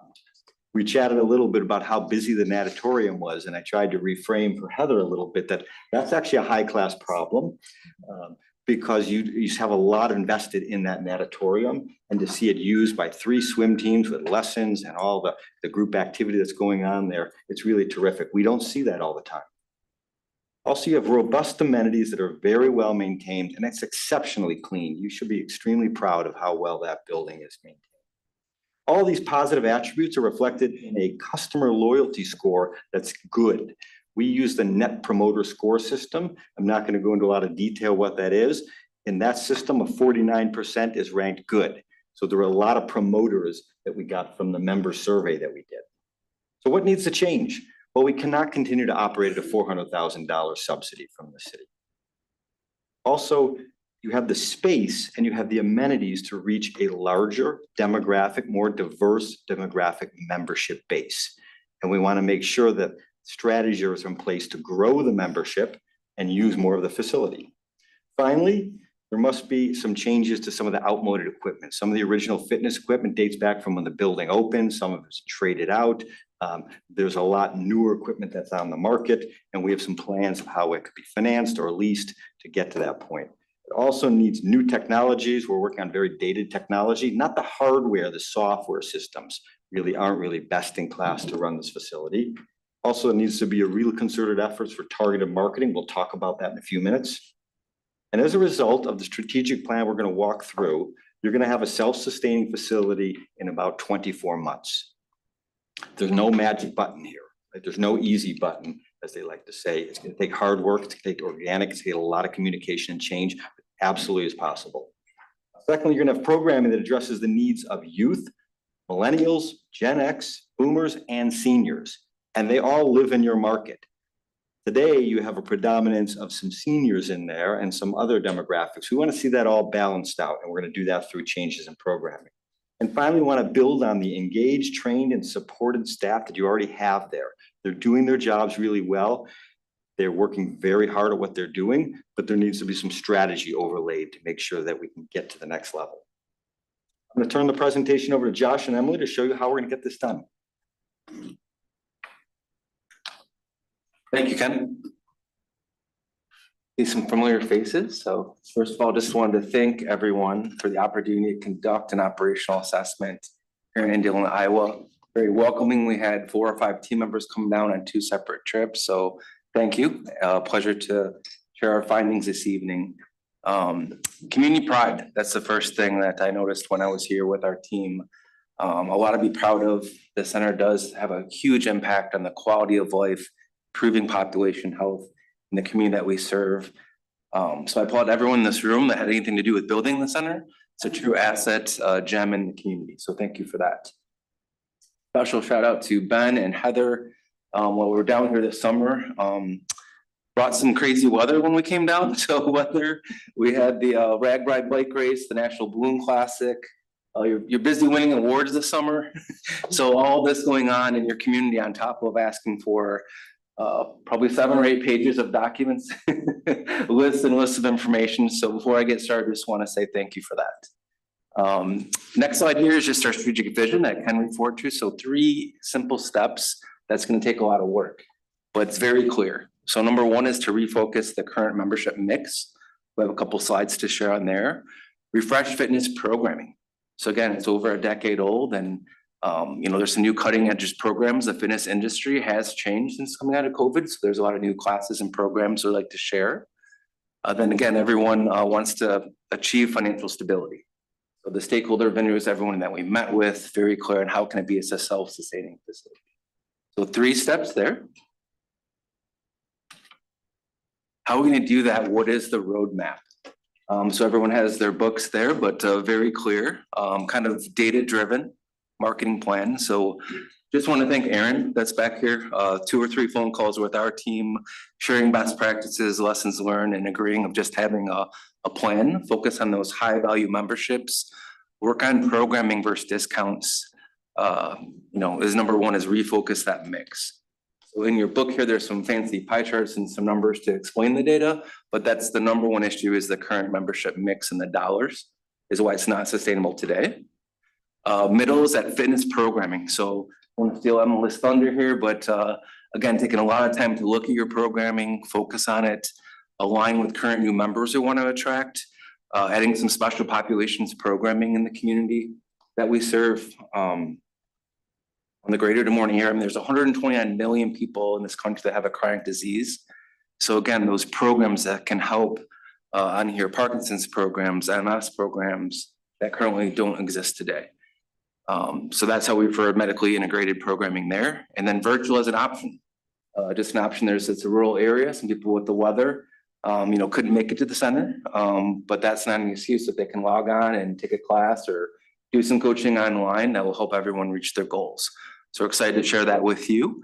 And then, like I said, just changing that financial mix, having a nice foundation to build on increasing dues slowly, organically over time, increasing those ancillary services. There's a huge opportunity there for, in addition to your membership, other services like personal training, massage therapy that we see across the country. And then again, assist the city to run the center. That was apparent in our interviews of there's 100 staff that work at the fitness center. There's 100 that run this community in town, and it's a little bit different language. Sometimes it's a foreign language of staffing. Sometimes we have 1 instructor that teaches 1 class, but they're still on payroll. So we've really dug into that closely and have a plan. So that's the roadmap on how to pathway to success. Process overview here. So again, kind of how we got to the findings today. It was a very collaborative effort. So thank you to Heather and your team. Thank you to Ben. We had weekly meetings. Appreciate taking time to visit our center up in Clyde as well to see those best practices. And then the stakeholder interviews were just amazing. 25. And sometimes when we do these reports across the country, our company's done over 100 since 1996. We might get 5 minutes, 10 minutes. Every single person I talked to in this community was so passionate. We went over every time. We could have talked all afternoon, 30 minutes, an hour. So everyone was very gracious of their time, and they genuinely care about the future of the IWC. So that was really great to see. Everyone is a true ambassador for the community, and it's a very valuable part of our report. So don't want to miss anyone, but city council, city administration, we met with PR, marketing, HR, finance. Fortunate enough to be invited to a board of trustees meeting, so that was great. Met some community partners. Doug back from Parks and Rec, we met together. Obviously the management team, very robust group that have been there a long time, a long tenured staff, and then former and current members. So that was kind of our list of people that we met with, a very exhaustive list, but gave us some really good information for the report. So again, this was originally a 90-day process. We extended to 120 days. But really the stakeholders were very important. The member survey, thank you for that. The center, since it opened in 2011, had never done a member survey. So that's something we thought was very valuable, very important to see what your loyal members say. You know, they've been with you since day one. They stayed with you through COVID. They came back. What do they want? Where do they see the center being in 5 years? You know, they wanted a voice and they definitely spoke. So looking forward to sharing that. The member demographics, KPIs, which are key performance indicators, put that all together in the report that you have in front of you. So excited for that. So this is what you told us. This was the stakeholder and member feedback. So 25 people that we talked to here in this community and your members. So starting with the strengths, very unified strengths here: clean, safe facility, community pride, committed staff. There's not a lot of providers in the market that we see across the country here. Robust senior programming, especially this summer. It was nice to have an air-conditioned walking track and pool. So again, very robust programming and facility that you have now. Those are your strengths. Those are your members are telling you now. And then if you go to the right, the not so good, the weaknesses, we found out very transparent interviews that just sharing of resources are not happening. There's some individuals working in silos, some teams, Parks and Rec with the IWC. We had those interviews, very honest conversations. So that's definitely a weakness right now. That could be an opportunity. Like I mentioned, outdoor or outdated fitness equipment. Again, when the center opened, you know, a lot of that's original equipment. Some of that was refurbished, traded in by the previous management company. So that was by far the #1 issue on the survey. That's you know, the value of the membership, the quality of the equipment really stood out as a current weakness. The business system is really custom made to the previous management company versus what we see across the country, kind of customized for the YMCA. There is not a marketing plan. I know we talked about that with Aaron. There's not a 12-month marketing plan with the budget, tracking return on investment there. There's not a partnership with a healthcare organization that we see across the country to provide those services. And then the swim pool is busy, you know, which again, that's a weakness as far as access to members paying for those memberships. Opportunities here to increase volume of memberships. We're gonna go in detail on that and how to exactly do that. Targeted marketing plan, enhanced programming, space utilization. So that's great. When we walked this afternoon, I mean, 62,000 square feet, there's a lot of space to add these programs that we're gonna recommend. Add community partnerships, offer medical integrated programming. One example is Simpson College that has exercise science, so try to get some internships going and try to help run these programs is a great opportunity. Threats is just the future cost.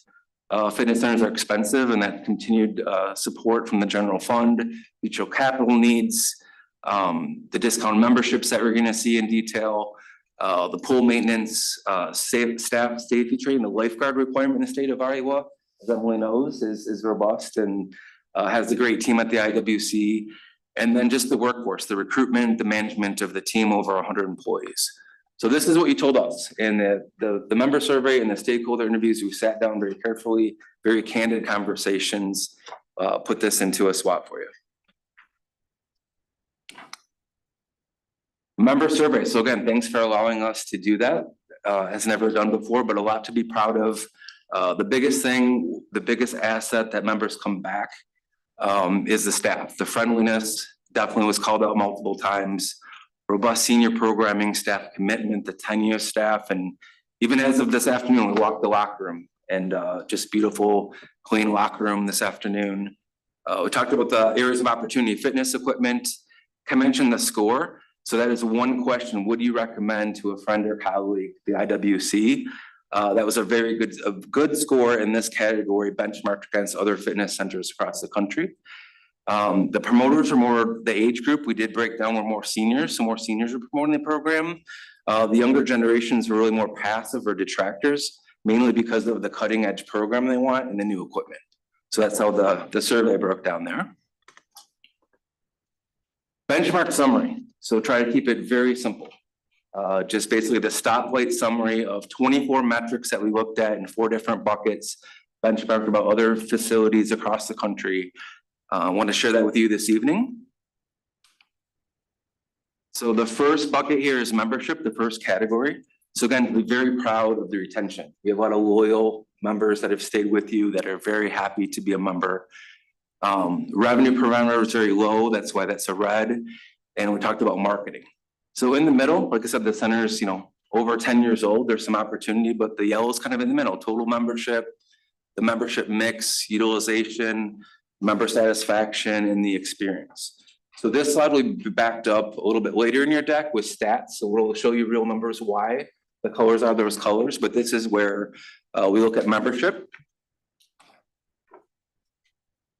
Next is programming. You have a very extensive group exercise schedule, a lot of classes, so we'll give you a green there. And again, the pool with the Sea Turtles and the Simpson College competitive swim team and the school district, every time we were down here, it was very busy, which was really great to see. Personal training is very low. That was probably the lowest benchmark on ancillary services. So that would be if you were a member, the team would show you how to use the equipment, but one-on-one training, group training was very low against what we see from centers across the country. Special population classes, we don't have yet. I think Heather explained we did have at one time, but we'd love to recommend to bring those back. That is the programming bucket. Facility and systems, we did an extensive safety audit, working with the team to share that. So that was a yellow. Business systems, Jason, thank you for your time, your interview with our team. Again, you should be proud of, brand new computers there. It's just the software that's just customized for another organization. And that's tough to run reports and run a business. Your core operating system is the issue that we identified. But again, very clean facility. The fitness technology, there's currently not an app. So you see that at gyms all across the country. Hence Heather getting a lot of phone calls at the desk, a lot of emails. A lot of that is handled now through an app at other fitness centers across the country. So that's why that's great. We don't have that. And then again, fitness equipment space is yellow, but that could very quickly turn to red unless there's some changes made in our report. And then last piece here is obviously the financials. So because of those reasons, total revenue would be red, net operating income red, ancillary revenue red, operating costs, like I said, control those, that's the yellow. Staffing, like I said, I think when we met with finance, again, there's 100 individuals that were working at the center. We track FTE or full-time employees, so that's actually a lean staff in the fitness industry. And then obviously member dues revenue would be red. So that is the report card that we've been working on. Again, very collaborative with the team. We shared that with Heather and her managers, working on those reports to go over those and benchmark those for you this evening. So the stats behind it. So there's 24 metrics that we looked at. They're all in your booklet here. We picked the top 5 to share with you this evening. So how the graph works is the IWC there in purple with your colors. Be very proud of member retention. Again, loyal membership that was seen constant throughout our findings. 69% retention, where the peer group average is 57. That was by far your top metric. Member engagement, so this is member visits per member per month, so 3.2. The current membership that you have, 3.2 visits per member per month, which is low. You want to see that up around 5. So that's 75% of the peer average. Annual revenues, again, shortfall, the 156% below, 1.2 million here at the center. The IWC, the peer average is over 3 million. So that's a huge opportunity to bring revenues. Ancillary service, so this is what we talked about in addition to membership. So members paying for the membership, but also other services on here, again, way far below 239%, about 181,000 versus 615 across the country. And part of that, we've talked to Heather and the team, it's just the staff. Personal training does take a fitness degree, so a 4-year degree, and a national certification. So right now there's only 2 or 3 trainers that have that credential that can do that. So that's a huge opportunity in the future, and that's what you see across the country. Sure. What are the types of ancillary services? Personal training, massage therapy, nutritional counseling, swim lessons, anything in addition to your membership or extra. But great question. We'll have a slide on that. Yep, great question. We have a couple details on there, but a huge opportunity, but that would require the the staff, the degreed certified staff to run those. And then total staffing expenses, again, it is lean, you know, payroll 1.1 million versus 1.8. So again, it's, you know, there is 100 staff, 100 team members, but the hours are watched closely. You know, except there's some reduced hours of operation, but staffing is lean. So those are kind of the top 5 metrics to back up the spotlight chart. So again, lots to be proud of, but like I mentioned, a lot of work to do. And the roadmap is in the booklet on how to get there. And off to Ken. Thanks, Josh.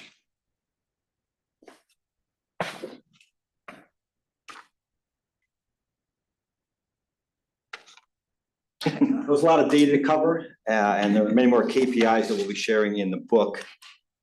Does anything jump out to you at this point from the data that you saw? Does it surprise you? Does it align with some of the data you've been seeing to date?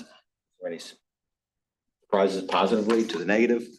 I think the loyalty factor, even after what this facility go online 2014, doesn't surprise me to a certain extent because we had 83% in a special election vote for this. I mean, it was a special election where 28% of the population voted, which is huge in a special election. And so it doesn't surprise me that loyalty is there from that standpoint. And the question becomes raise revenues. I know there's other factors and ways to raise revenues too, and I'm probably going to address this, but you know, does your loyalty fall off then when prices get to a certain point? I'm sure you folks know that, and if that information is available too. Absolutely. It's a great question, Steve. Thanks for the perspective. Because the loyalty was very impressive. We do, as I said, 6 to 8 of these assessments every year. And that was terrific.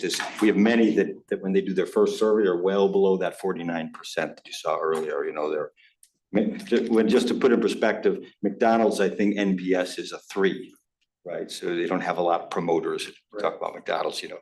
So I actually Jackie has a copy of the actual vote total. I went to the auditor's office and picked up the information on the actual vote on the bond issue in March 1st, 2011. And it didn't surprise me a lot, you know. Yeah, so we think there's just a ton of potential, and we'll talk about how that revenue gets adjusted because that is the main issue that we'll focus on. So one of the first questions we really want to say is there a bigger market here than you already have for members? And the answer is yes. There's a lot of data up on the screen. This is summarized from a lot of proprietary methodology that we have that we'll share in the final report. So we sort of synthesize this all down. The shot on the right is essentially the drive time area of your current members. It was broader than we would have thought when we looked at all of the members and geocoded their residential addresses. And so you have folks driving 15, 20 minutes to get to this center, which is terrific. That helped formulate then our thoughts on the market capacity. How many more of the right targeted households are in that market, and how many do you currently serve? And so every red dot that you see up there represents 5 of what we call the most high potential households, targeted households that we think would have the propensity to use the wellness campus. On the left side, we have a quick synthesis of how we get from 42,000 total households down to what is our potential additional members capacity, which is about 600 to 700. I'm not going to walk through all the steps in there, but what I'm going to focus on is really that 18,000 targeted households. It doesn't mean that we're ignoring the other 22,000 households that are out there, if I did my math right. It just means that when we talk about marketing, we want to focus on those households who have the highest likelihood to use the center. And we're going to talk about marketing in just a second because there's a real approach to that if we're going to spend money to do that. We look very closely at who is currently using the center. And so we pulled the addresses of every member. We plotted those out within a system we partner with called Buxton. It's a demographic analysis system that we use for all of our centers and for all of our reports. It's extremely reliable. Buxton breaks every one of our households down into one of 70 unique segments, and they've got cute names to them. I think I'm Silver Sophisticates, but my late wife said, no, I'm not silver and you're not very sophisticated. So I don't think we fall into that group. However, we all fall into one of these groups. And what we wanted to look at is what were the top groups that are currently using the center. So your current members What segment do they belong to? And what additional segments do we see in other markets that we should be targeting? So we found really 8 groups on the screen. I'm not going to go in detail through each one, but you can see they're a mix of millennial, Gen X, boomers, and seniors. You have a broad demographic here already. The yellow represents approximately your current member penetration to each one of those groups. It's like 5 or 6% in each case. Some go up to like maybe 8 or 9%. That means there's a whole lot more potential out there of folks who aren't using the center. We just need to double that 5 or 8% to get to the 15% that we're really after, right? So we're not looking for all the blue. We're just looking to take that yellow and double it. Makes it simple to understand. But that takes a really targeted marketing focus, which I'll talk about in a minute. This is just a snapshot. I'm not going to go through this in detail, but there's a lot of data behind each one of those segments. This is digitally savvy, and we know exactly how each group responds to different types of marketing. Some are more social media focused, some more direct mail focused, right? Some prefer a phone call. So there's different ways to approach all these segments, and it's important that you nuance marketing strategy going forward, because the goal is to grow from the 3,800 members to the 4,500 members that we need to be self-sustaining.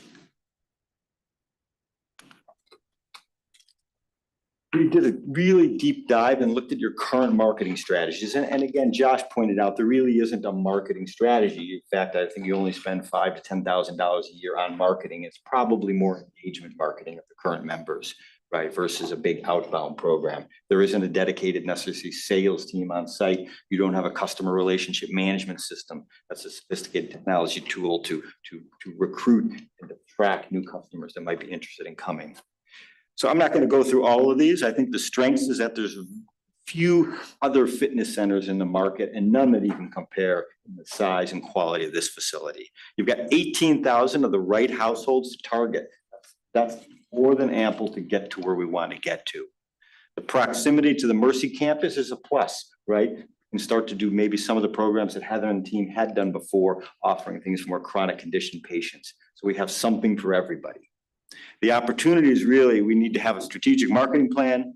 We need a social media presence that really works and engages. We need a new website. So some of the basic tools. This is a retail business, right? This isn't a typical city service. You're marketing and you're charging most members by the month. So if they're not happy, they can leave next month, right? So you really need to engage them. That's the loyal group you already have, and we just need more of them. And let's make sure we have a broader program and the right technology. Great segue. Fun stuff. So based off of the member and staff feedback, we have came up with some programming recommendations. Now, this is broken up in 3 different buckets we'll discuss, but this is to enhance maybe the current offerings or to add or bring back from kind of some of the program that you used to have. So starting with our youth, summer camps, make sure we're capitalizing on that. Maybe when the Learn to Play is closed, what can we offer when that, all parents are looking for some afternoon childcare options. So offering some summer camps, a small group is, sport specific. There's a craze out there, right? Everybody needs extra training, or you have pop-up events, Mommy and Me Yoga. So all these are going to generate a little more revenue and member retention. So that's the goal with all these programs that we're going to discuss. Swimming lessons, increase the volume. With this, target the younger parent and child lessons to the 3 to 5 year olds leading into your Sea Turtle program. Basketball leagues, birthday parties, utilizing things outside of just the pool area, but we've done in the aerobic studio, glow in the dark dance parties paired with the conference room for cake and ice cream. Themed events, parents' night out, cookie decorating, Polar Express. So some small fee drop-in events with your family open gym ×2. Moving into our adults, increased group X offerings. There's a robust schedule already, but where are we missing? So we heard, morning before work crowd classes adding, and then also keeping up with the times and adding that variety with their increased personal training sessions. So yes, you got to invest in the staff, but your return is going to be greater with having your members, spending more, per visit and retention. That's a great retention tool. Offer specialized training, so target those audiences. Pickleball is huge right now, so strength of pickleball, stretching for pickleball, so kind of getting creative with some of those marketing, specialized trainings. You got your specialty training groups. You guys have great space up there. You can make it a small group, little functional training spots. You'll see some pictures later. TRX, kettlebells, so 4-week programs that they're going to pay a small fee because you have certified trainers. Workshop educational series are a great segue too into those small specialty groups. So here I'm going to host a Tuesday lecture on how to start lifting weights. And then guess what? Next week, we're going to start a 4-week program. Here's how we're going to do it. We're going to do it together. MyFitRx we'll discuss in more detail at our next slide. Moving over to our senior population. Again, you can always increase your Group X offerings, focus on those, balance the active older adults classes. Again, specific small group training, maybe a fall prevention group with that. Special programs is a huge one. Rock City Boxing for Parkinson's. You got your MS, you have arthritis. Piggyback with your workshop educational series.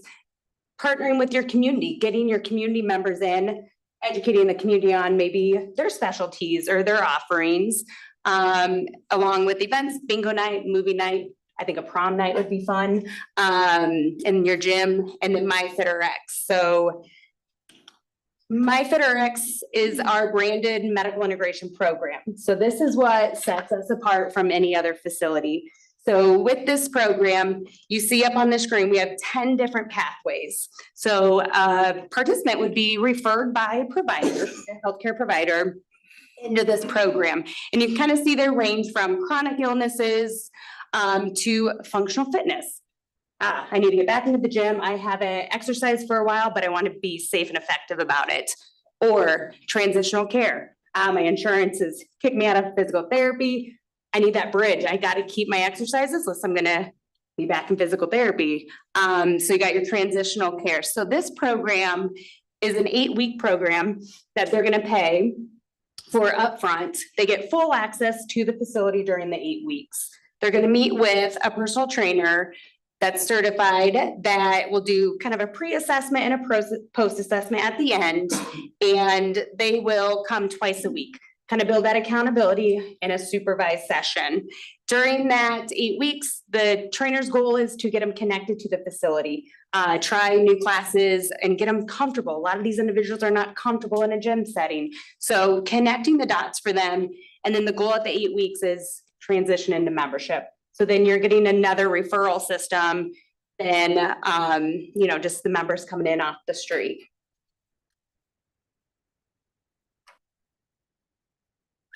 Any programming questions? Good. Ken? You might say, why this discussion about medical integration? And I like to cite 2 statistics that haven't really changed in this country. Only 25% of Americans regularly exercise. There's 75% consistently don't. And then you have 50% of Americans who are living with one or more chronic conditions. When you think about the overlap of those 2 pieces of the pie, that's what Emily's sort of talking about. And it's a whole untapped opportunity on top of all the other programs that she mentioned. Just a unique way to think about the resource. And it doesn't require any changes to the facility that you already have already. So let's talk a little bit about the membership mix, because Josh talked about changing that mix a little bit. I think one of the 2 things that jumped out to us is that the full paying memberships really represent the minority of your paid memberships. The others aren't necessarily discounted, but the way things were structured with the add-on memberships and the rate for add-on memberships and the overall family structure is that you essentially ended up with 63% of the revenue coming from non-full paying memberships. We want to flip that we want to do that organically, right? So it doesn't cause a lot of disruption. We want to see more single memberships versus the additional adult memberships. We also want to look at the additional adult membership rate. Now it comes out to, I think, only $850 per month per person. That's not a sustainable long-term structure, right? We want to make sure it's affordable for the community. The average income in your community is $105,000. So we want to make sure it's affordable. We don't want to see big changes in it, but if we restructure some of the classifications of membership and start looking at new rates for new members coming in, over time, you'll begin to migrate to the right mix at the right revenue numbers. We have a 6-step plan to do that. We've talked about a few of these already. The last one is really looking at more direct to employer relationships. We had some of those, but they were huge discounted. We want to make sure if we're talking to local employers about wellness, that we're bringing real value to them and that they're paying for the employees, not just on site at the center, but potentially programs that we offer on their campuses as well. So building relationships that would have real value, not just a discounted membership. Finally, I did say there would be some numbers at the end, so here's the big aha moment. I'll go through some charts and graphs. On the left side, and we've synthesized all this data down, and we really want to thank Ben and the finance department. There was a lot of numbers from different places that we were looking to pull together to make sure we had a full picture of what was happening currently. So on the left side is really a summary version of the 2025 budget. About $1,288,000 in revenues, about $1,007,000, and you can see the $400,000 deficit or subsidy that's being required. By putting in the strategies that we recommended, we want to see that within 24 months get to at least a break even, and ultimately would like to see that this facility generates its own capital for the improvements that are going to be necessary. It's an 11 or 12-year-old building. It's been well maintained. That these centers take a lot of wear and tear. I'm sure that the environmental team can attest to that. The infrastructure building engineers will talk about it. Big equipment on the roof, pool equipment, right? These systems begin to fail in about 15, 18 years. So we want to be building a reserve for that so the business is sustaining itself. And Ben and the team are not back in front of here looking for additional funds to replenish those things. So we see it turning the corner by the end of year 2 and then beginning to step it up. There's really some key assumptions on the revenue side that drive this. Number one is growing the overall membership from 3,800 to 4,300. Number two is organically increasing those dues per member, the average dues per member using it, which is only $24 right now, to getting that up to about $37. It's still not a lot when you think about people using it 6-7 times a month, which is our goal, right? It comes down to $4 or $5 per visit. How are we going to do the revenue side and change that course, as you sort of see right here? We're going to look at some other options as well. We're going to look at the potential rental income that was no longer there from the vacant space on the second floor. I believe there was a physical therapy provider there at one time. Maybe there's another user that will rent that on a long-term basis. There's about 4,000 square feet space there. Number two, we really want to double the ancillary revenues. Josh talked about that. Steve asked a question about what does that include. We're also looking at a fit shop, putting in there so to kind of activate the lobby with some clothing and some other articles that people can buy. We're looking maybe at a grab and go cafe concept served by the front desk. We talked about the swim lessons. So there's a number of strategies to build and double that ancillary revenue. Some key assumptions on the expense side, well, maintaining the overall staff of 20 to 22 FTEs, that is the right staff for that facility. We'll have additional staff that'll be part of the ancillary, but there's going to be revenue associated with that staff as well. We are also proposing that we add some sales associates and fitness specialists on the floor during peak times. It's really important. If you're going to increase the membership, someone needs to be able to do a proper tour, and the fitness specialists upstairs need to make sure they're there and available to help some of these new members get oriented. Number three, we want to increase the marketing budget. And the new budget that we're going to establish and recommend is that you spend $55 for every new member you're trying to recruit. That's a big difference than what you're spending right now, but the ROI is significant on that.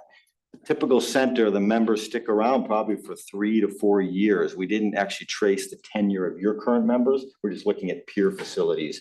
And so you'd certainly get the ROI back if you spend it on that. And the last but not least is that we want to make sure that the bank fees associated with the electronic funds transfers are properly accounted for. They should be on the P&L of the fitness center. And so one of the new costs we put in there is that, although it's really a cost that's already being incurred, we just want to make sure it accounts properly. Any questions on the financials, or should we take those to the end? What our peak times are? Yeah, just very consistent with other centers across the country. More seniors than normal, that mix of the mornings, like I said, when we were there. The senior program, they come in, it's awesome. They walk into the right, they come before class an hour, take their class, they stay after. So the mornings at your particular facility are a little bit busier than across the country because of that mix. Ideally, we'd like to see a kind of a heavy use all through the day.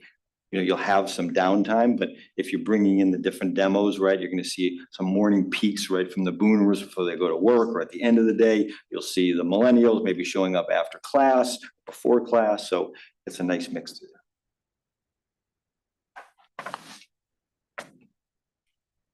there. We have a few shots, and I think we're running actually pretty good for time. We're not going to hit that 11:30 point.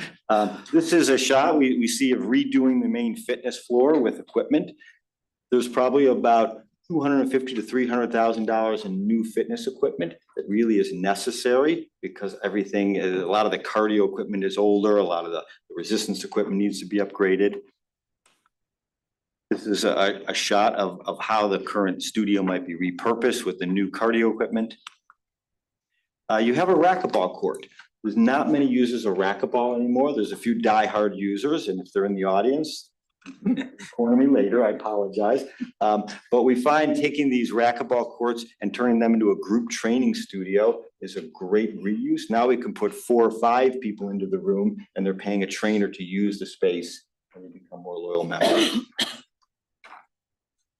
This is an example of a fit shop idea, right? It's sort of something you might see in the airport. You walk by, have it in the main lobby, keep a nice inventory of moderately priced clothing and accessories there. And it's just another ancillary revenue, Steve, to answer your question, something like this. And then a grab and go cafe, right? People need a quick pre-made smoothie or a yogurt or something like that. It's really more of a member service, not a big profit center. But again, how do we keep people engaged? Some examples of marketing. So there's direct mail, there's social media, there'd be a new website, right? A lot of ways to attract it. The marketing is also all tied back to that consumer segment program. So I would get a different direct mailer at my house at 61 years old, right? Than Emily would get at her house, much younger than me, right? Different images, different verbiage. So we target the marketing very closely to who lives in those houses. We do the same on social media, right? So if you're active on Facebook, you'll see ads that look like you, feel like you demographically, and that's what we begin to try and attract people to come in. Josh talked about technologies. You have to have an advanced mobile app for the members to use it. They use it to check in, they use it to schedule their classes on, they use it to get their fitness assessment data pulled onto it, which is a great scale that could be put into the center and other technology, right? So it's used a lot, it's used to access their virtual classes they might want to get to. So a sophisticated app that helps the staff do things that they're better at versus checking people in and following up and taking reservations for pools and things like that they may be doing right now. So put it in the hands of folks. Some people say, well, all those seniors we have, they're going to want to use the app. Absolutely. Right? We have 85,000 versions of our app out, and average age, I think, of the members in our centers is 59, right? So there's a lot of folks that are older than that. So again, the app is an essential change that needs to be done. But that goes along with changing some of the business systems that are legacy from the YMCA as well. So we have 15 minutes for Q&A. Happy to take questions. The group is here. Like I said, there'll be a very detailed report that we'll wrap up in the next 3 to 4 weeks that we'll send to Ben and the team that kind of goes into a lot of deep dives. But we wanted to cover in 45 minutes the high-level recommendations, 3-step strategic plan, and then all the tactics underneath to get to that point. Yes, sir. Mercy's affiliated with you, right? what degree of involvement is Mercy? Do they pay for it, or they're just giving you naming rights, or what goes on? Yes, so we are partnered. So Power is a private behind the scenes company. And so yes, Mercy One pays all the bills. It's kind of a triangle relationship. So I have Power Wellness, but I also answer to Mercy One as well. And they approve all the marketing. So yeah, the Mercy One hires our client and The things that, as board members, we talked about is involving our other medical community. We have a big Mercy Clinic campus, we have a Unity Point practice, and we have one of the larger Iowa clinics. So concept, if we're gonna get physical therapy, all that stuff, we want all of them affiliated. I kind of see a problem in a small community trying to get all of them, go over, send them to Mercy. I mean, how do we avoid that? Yeah, it's a great question. So we have a similar situation in Rolla, Missouri. We manage a center for the city of Rolla. There are two large hospital systems, Phelps Health in town, Mercy from St. Louis. So our wellness navigators promote the MyFitRx program, reach out to all the providers in that market. And they have either paper-based referrals to send their patient, or in the case of Phelps, we just built an electronic integration with their electronic health record system. We really want to appeal to all the providers, independent and those who are employed by the doctor. yeah, and that's same with Mercy One. Our name is Mercy One, right? But we have a lot of referrals from Iowa Clinic, Unity Point. We go to their provider meetings. So, you know, we're here for the community and they've been happy to promote and refer for us as well. Yep. I guess what I was kind of angling at is, okay, the financial support that Mercy gives you, we were to look for that same sort of financial support here. Is it easy to do, or, I mean, what's your experience with that? You know, getting naming rights and those types of things is That's very, essentially what I'm. yeah, is very difficult, right? The healthcare systems are still really hurting from COVID. Their margins haven't recovered to the 4 or 5% that they really want to be. Some have gotten at least back positive to 1 or 2%. They just don't have the extra cash, right, to do those kinds of initiatives, particularly in facilities they don't own. I think that would be I just see the advantage that you have that we do not have at this point. But you have a curious whole about how community that brand. works. Yeah. But you have a community brand that's a great brand, right? A great place to live and a fantastic building. So I don't think that's the challenge here. Okay. I think those medically integrated programs, which could represent maybe 10% of the members, 10 to 15% of your members when we get to that point, about 400 or 500 of the 4,500 come through. We can easily market to all the providers in the market. Doctors don't actually think about brand a lot. No. They think about their patients. And if there's something good for the patient. Yeah. I know quite a few divisions. They're driving their own. They're driving their own clinics because it's them more. I understand. Yeah. Who does that billing then? Are you guys doing that billing The or? billing, Yeah, so if we bring in a physical therapist and that, I didn't even know, I think many of us are shocked that there's a 4,000 square foot space we didn't even know wasn't being utilized. And that's upstairs, you said? Upstairs on the second floor, that would, in our renderings and our 3D, that space that was there at one time, would definitely expand that. That's about the sweet So spot of you would space. find that physical therapist? we could help provide it? locate, it, or it could be a formal search through an RFP process. We'd come up with maybe the list of potential services that would make sense, would be synergistic in that space. Or we Is this could look something at. we could look at doing like immediately? We have a space that's available and it makes sense to bring in a specialty service like that.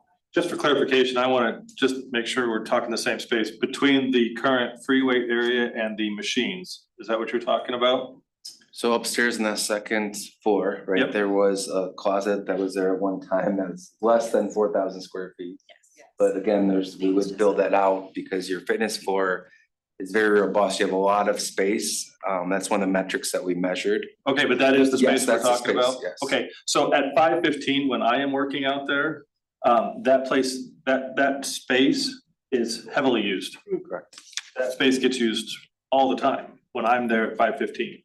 So just kind of throwing out there that when you guys checked it out and said it's not being used, I would beg to differ. No, we know that that cardio space that you're referring to is heavily used at that time, but there's also a large spin studio to the other side that has select classes going on. So we would study it all, right? It's just that there is an opportunity to potentially look at that. It's not a big driver of the pro forma when you look at it, but it's an opportunity. Just the renderings too, that show that you just saw too would incorporate that. The new model, I think we met before as part of the interview, as far as like the physical therapy, we also share that space. So private treatment room, which is small, but then also we could share that on the fitness floor. That is a trend too, that at our other locations, physical therapy is in the building, but those therapists can use the floor with the general public is the future too. So actually would have more square footage to share that space. Just for clarification, I think it would be helpful for everybody to understand if you could share a little bit about the reduced membership costs. It looks like they're really high. And as a board, we've gotten rid of most of the discounted memberships. So could you, I'm assuming they're the third party payers, but could you kind of share that so everybody's on the same page so that we're not I left want to make sure I wondering? understand the question. Would you like us to go into deeper dive on why think just for the clarity. average member cost is $27 or? I think just clarification that our percentage of discounted memberships is so high. We could talk about why it is that high, and I'm assuming it's third-party membership payers, but I want to make sure I'm not just making that assumption myself. There's 912 members of part of the mix that are those third-party payer group, in a couple different buckets. That's what we measured out.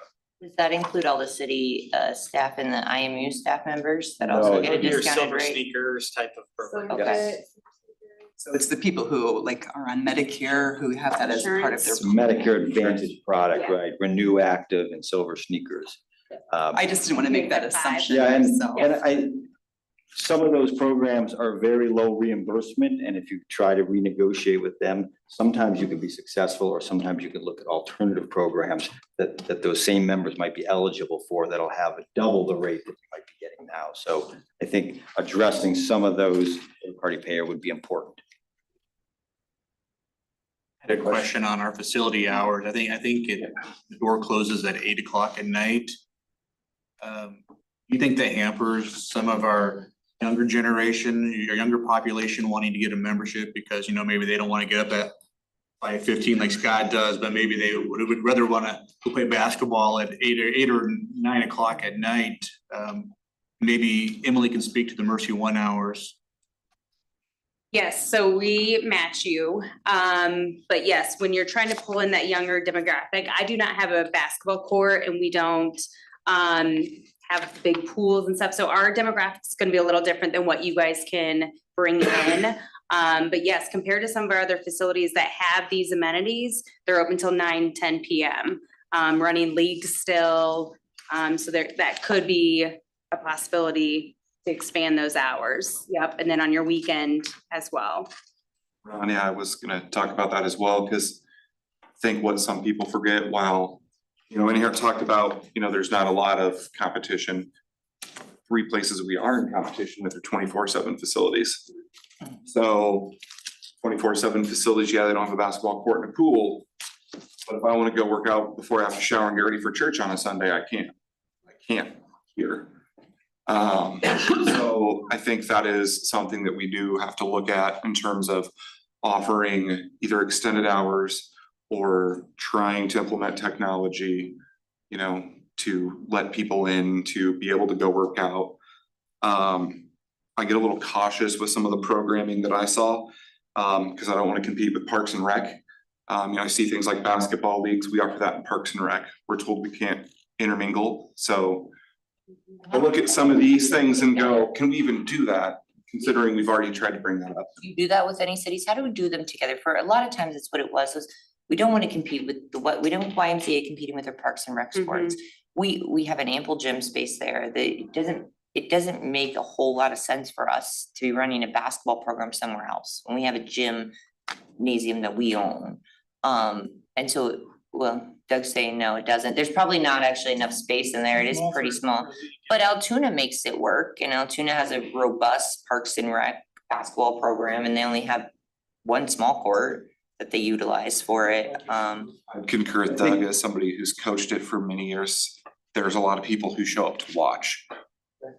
How do we intermingle I think what we're that? talking about is basketball leagues for the paying members, right, versus open basketball leagues that would, so that's maybe the difference between the Parks and Recs model. Same with pickleball, right? It's not open pickleball, so you have to be a member to play the pickleball there, right? I mean, in that same regard, I used to run the volleyball league at the Southside YMCA. And so the gymnasium there is comparably sized to our gymnasium. And I mean, 2 courts going of volleyball. I mean, it was on a Friday night, the gym was dead anyway. So it was essentially free money that we were getting by having a volleyball, league there. And so you might not have to have the same program like youth basketball, but you could offer a different programming. There could be pickleball league. You could have a volleyball league or something at our facility and pick a time that is normally just not being used. Hey Doug, do you still, excuse me, I'm talking to our Park and Rec guy here. Doug, do you still do men's league basketball through Park and Rec?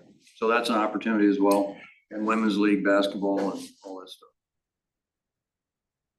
Didn't you used to do men's league or? Yeah, that's what I thought.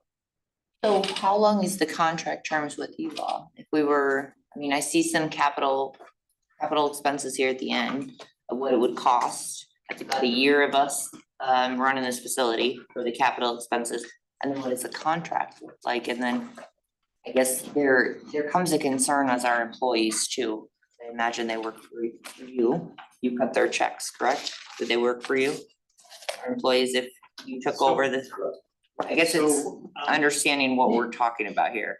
Right, and right now, we're not necessarily talking about any one option as far as outsourcing or whatnot. But what we'd like to see happen is everybody go study this and really deep dive and review the report, along with the additional information that they're gonna send out electronically, like the full survey results and all that type of thing. And if we want to explore outsourcing as one of the options, then we would bring them back and go a little bit deeper on what does that look like and how would that relationship be formed and what steps would the city need to take to ensure that it's doing so appropriately with its current bond restrictions and things like that. So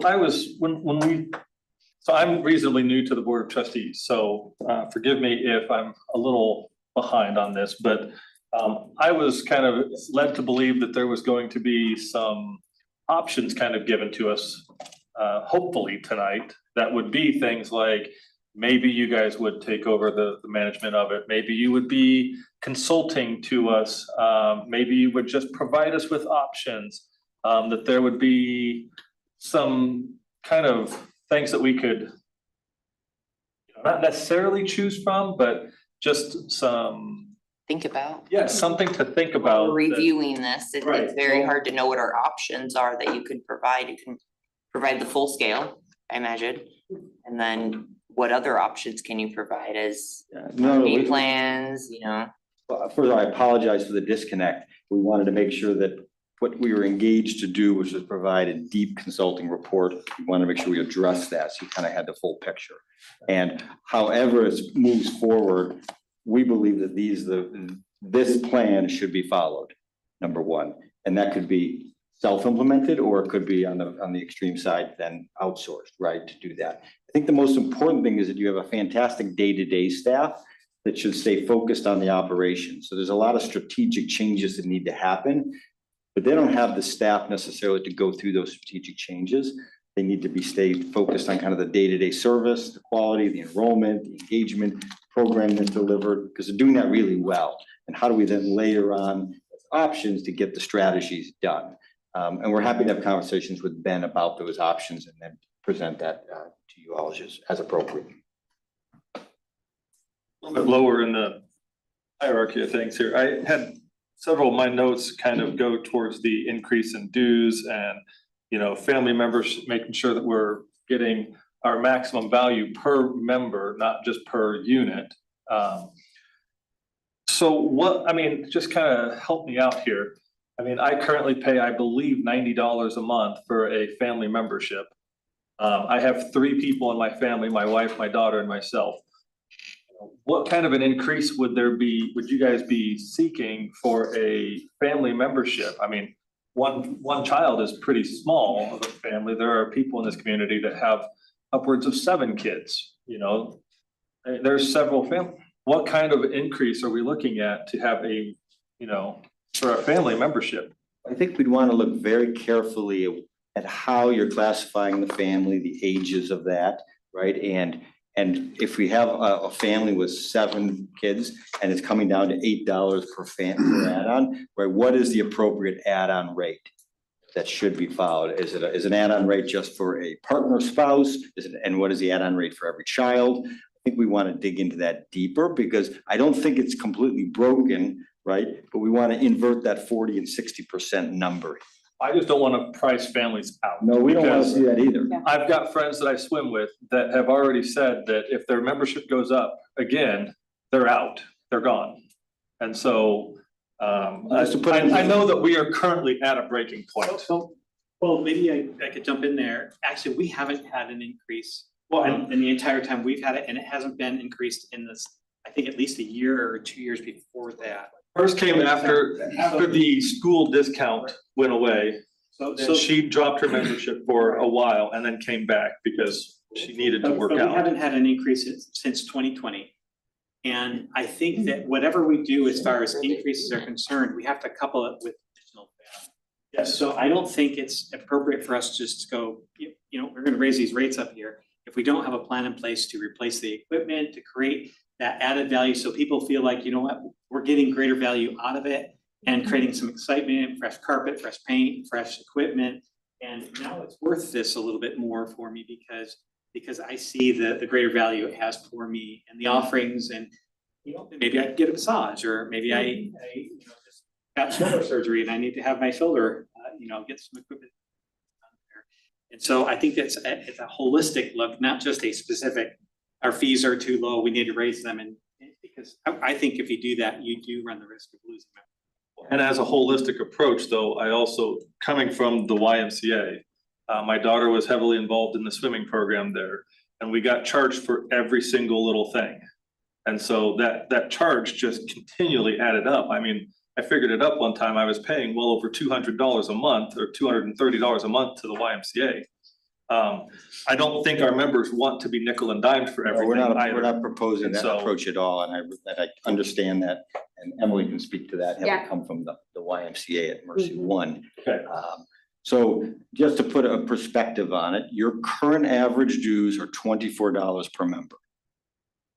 You may be higher than that as your family. I appreciate that, but that's the average right now. Across our entire portfolio, taking care of 100,000 members in many communities just like this, same demographics, same size, right? Same income levels. It's about $40 per month. So we're not just saying we're going to that point, but organically by changing the member, by looking at all these structures, by adjusting some of the add-ons we talked on before, like the third-party payers, but we're going to get it up. And it's not without, and it's without disruption and without a lot of, you know, public outcry. So you mentioned income levels, and I think you quoted 105K. Yes. So our actual average household income in Indianola is more like around 70,000. That's Indianola. So- We're looking at the overall 20-minute I ride. understand. Okay. So, but when campaigning, one of the biggest complaints that got brought up was the YMCA and the debt that it was causing to the city.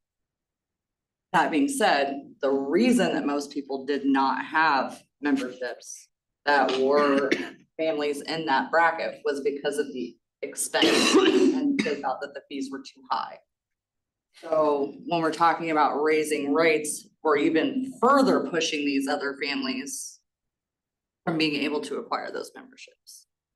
So to me, that's a concern. And then the second thing would be the times that we're open. I agree. A lot of people have mentioned that. And I think to piggyback on what you just said, what I felt was lacking here tonight in conversation and where I feel the root of all this comes from is our community's why and our community's need. Like, we all invest money every single day in the things that we love. All of us, like we all do. We will pay for the things that we love. We will pay for Starbucks. We will pay for new clothes. We will pay for the new car. We will pay for the renovation of our home. If the people of our community don't see a need, why would I pay $90 a month? And so at the heart of this and where my heartbeat is in a place of helping people see the need, helping them hear the statistics of the state of our country, of our state, of our community, and why we're chronically diseased. And if we can help people see the why, it should be a no-brainer to spend $90 a month on their family. But it is totally flipping the card on where we're at and what our priorities are. And I truly feel if we don't make a huge push for the why, WHY, why? If we don't push for the why and we don't help our community see our need, I don't know why people would want to spend, $100 a month. So I think that is like a big, huge root issue. It is, that's a huge, you're absolutely spot on, 100% agree. We can send you some of the marketing materials that goes out because invest in your health, right? These kinds of campaigns, right? You have to understand, to your point exactly, and it's a well stated point.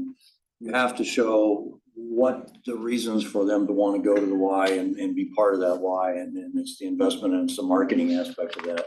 And getting folks to understand what you are offering. It goes back to Ben's point, you increase the services and the opportunities, but you market those as well. And I just want to make one comment too about the area of which the wellness center is currently located. There's a whole new development just to the east of that. And I've talked to some of the young families that live in that development, and the reason they moved there is because that facility is where it is. And because of their location close to that facility, there's a bunch of homes being built there, and there'll be more homes north of that area. And just to highlight that, we've got a whole opportunity for marketing to those folks that are literally within 2 blocks of the facility.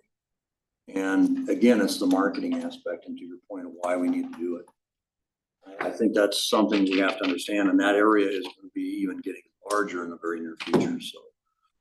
I think when you even go back to that stat, I think it said that our members are using our facility 3.2 times a month. That's really sad. Really low. Yeah, it is. That's really sad. That's part of the 900 number of the third-party payers though, right? They're not engaged. Our average is 6 times a month, almost double. So. Right, exactly. And that comes back to, I think that we have a lot of people who have memberships at our facility out of hometown pride, not out of a care for their actual wellness and health. We built this, so let's be a member. We built this, let's be a member. We built this, let's be. There's also tools though so we encounter this all the time. Member walks in, 52 years old, hasn't worked out in 25 years. And it's intimidating. Very intimidating. Right? So when we talked about having some fitness specialists on the floor, that's part of an onboarding process with every new member that comes in. Then they're gonna have an app, and the app's gonna have over 4,000 different exercises that fitness specialist is now gonna cull down to 10. And they can follow it very prescriptively. They see how it's being done. It's like having a coach in your pocket. And there's a remote coach watching to see if they're engaged, and then they're getting a call if they didn't show up after a month. It's all of those things to keep them engaged. You need technology, you need people, right? And you need great caring staff that's already there. So. Your point too, outcomes. You can say population health, improving quality of life, but what's the outcomes of repost numbers as well. Emily's program, our flagship, we do measure that. Do you think and I think this would improve our 3.2, just more programming. More opportunities. I'm not gonna lie, I'm a person who has a membership for a hometown.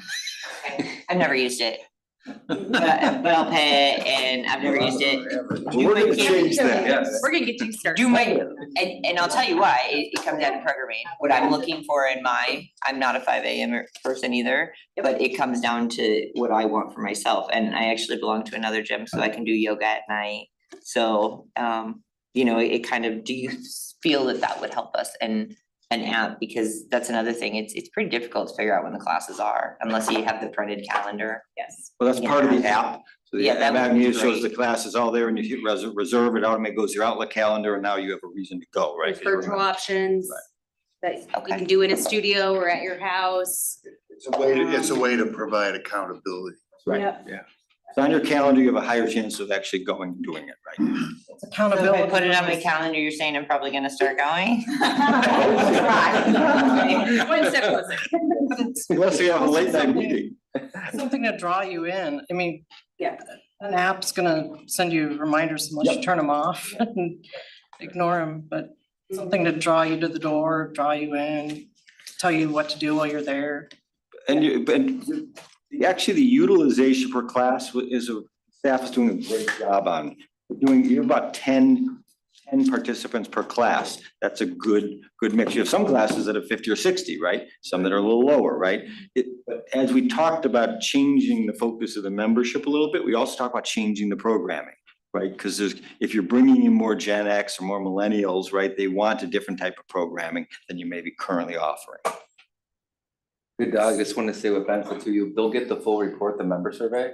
So everything that we've talked about tonight, you'll see what the members are saying, and a lot of it is hours of operation and programming and new classes. So we have a few slides in that tonight that we share with you, but you'll see that deeper dive that we'll share. Question I have, and maybe some of the board might be able to answer this. So you had the expanded territory, right? Oh, there's the territory to tap into. And one of the things I always heard about why the Y failed is because they never tapped into that territory of Norwalk, Carlisle, you name it. Did they try to tap into it? Because I know we've never gotten it. And you know, it's kind of been around now for a decade plus. It's like, what would you guys be doing differently that the Y didn't do to tap into that market? Marketing? And I don't know, did the Y? Yes. Anything more than we can't put it on Heather's plate. We Targeted marketing. Yeah, we targeted all the communities, went to the schools, right? And Steve, I was looking at you because I knew you'd probably have a pretty good idea. What's that? I knew you'd probably have a pretty good idea, so I kind of looked at you. Well, we discussed all the neighborhood involvement from the get-go, because we understood that membership was key. It's staffing to do that, marketing tools. What marketing tools did the Y have available for us? Yeah. None. Did some TV Our ads, budget was newspaper zero. ads, So not we highly couldn't targeted. do that, right? But this provides an option for us to do that. And there's a lot. That helps, because that's what I'll get asked is, well, why do you think you're getting that market now, 13 years later? When you have a budget of zero, you just don't do it. I think at the end of the day, it just comes back to culture, right? I mean, if we all sit down with our schedule from the moment we wake up until the moment we go to bed at night, and we try to figure out when the heck we're gonna go to the gym. Right? When are we gonna go to the gym, you guys? Like, we're supposed to get 8 hours of sleep at night. Supposed to eat 3 healthy meals a day that are fresh and whole foods that we went to the grocery store and bought, right? So like, fitting it into your life has to be a priority. Has to be, and so why would someone drive? Why would someone drive from Carlisle if it's not a priority, right? Like, why? Like, I mean, it's so hard to fit into your schedule. And So that's then what it's it easy is. once you're engaged and you're educated. Exactly, and you have a community and you have accountability and you feel better. See results. Yay! Well, and honestly, and double purpose. There's a lot of parents that work out at the facility while their kids are doing the swim club or the swim team, or they're doing a different activity at the wellness center. And so the double purpose is another reason that they would come here from Carlisle. Brings me to an excellent question for you folks. So in all your facilities or in your facilities, do you have places where people can have daycare there for an hour, or they can have somebody there that will be there for the kids if they wanna bring the children in and do something specifically and allow those adults then to have that time in which they actually do work out. So you have the child minding space there. Yeah. And what we were talking about is the ways when that's closed, because it's not open all the time, because there wasn't a need for it all the time to be open. What else could you do in there? Could you use it on repurpose that space, for different birthday? I understand that, but I guess I'm asking in your other. About half of the centers have that child minding kind of same Okay, space, That's yes. what I was asking. What hours is ours open? Place currently open 8 to noon, Monday through Friday, 4 to 8 on Monday through Thursday, and Saturday morning, 8 to noon. Child For the center. childcare. For Holy Learn to Play, yes. So, and that's currently free to the members. Yes. It's an expensive service to subsidize. So in the facilities that we do have child minding, it's not free, right? There's an add-on cost. It's minimal, but there's some sort of cost for the extra staffing that's there. Is there any other questions? I So long-term we have a plan lot here, of questions. bring something back here then, is that what the plan is? So it's a great start of a discussion that we need to continue to have. I guess maybe I wanted to point out one more thing, and that is that one of your 4 strategic priorities is the public health and safety of our community. This is wellness is part of that health and safety of our community. So this is very much in line with your direction going forward. I think if we all take the action to study out this report, we're gonna look to the Board of Trustees to provide some recommendations to come back to the council for your consideration. And we will take it from there and likely continue our conversation with this great company that provides this service. I want to tell the board, I'm very impressed with all of your questions and how you deal with things and do a great job. So thank you very much. I also want to say, coming from Utah, Clive, Grimes, Waukee, West Wayne, they're all one city. They're all kind of merged. We have character down here. Yeah. This is our community, and that's why we do have the character, the community pride. So I apologize for saying crime. It's all the same. Slip of the tongue. It's north. It's all Yes. kind of. Thank you so much. Yeah. No, thank you for the opportunity. Thank you to the council for inviting us here tonight so that we could all hear. Listen, if there's something you want to meet with us, I can't speak for the entire council, but I'd be, just talk to Ben and see if you get on our calendar and love to talk. Look forward to your guys' recommendations too. All right. Thank you so much. Thank you all. Thank you so much for the Travel safe. information. We're adjourned. We do have need for a. We do have an exam.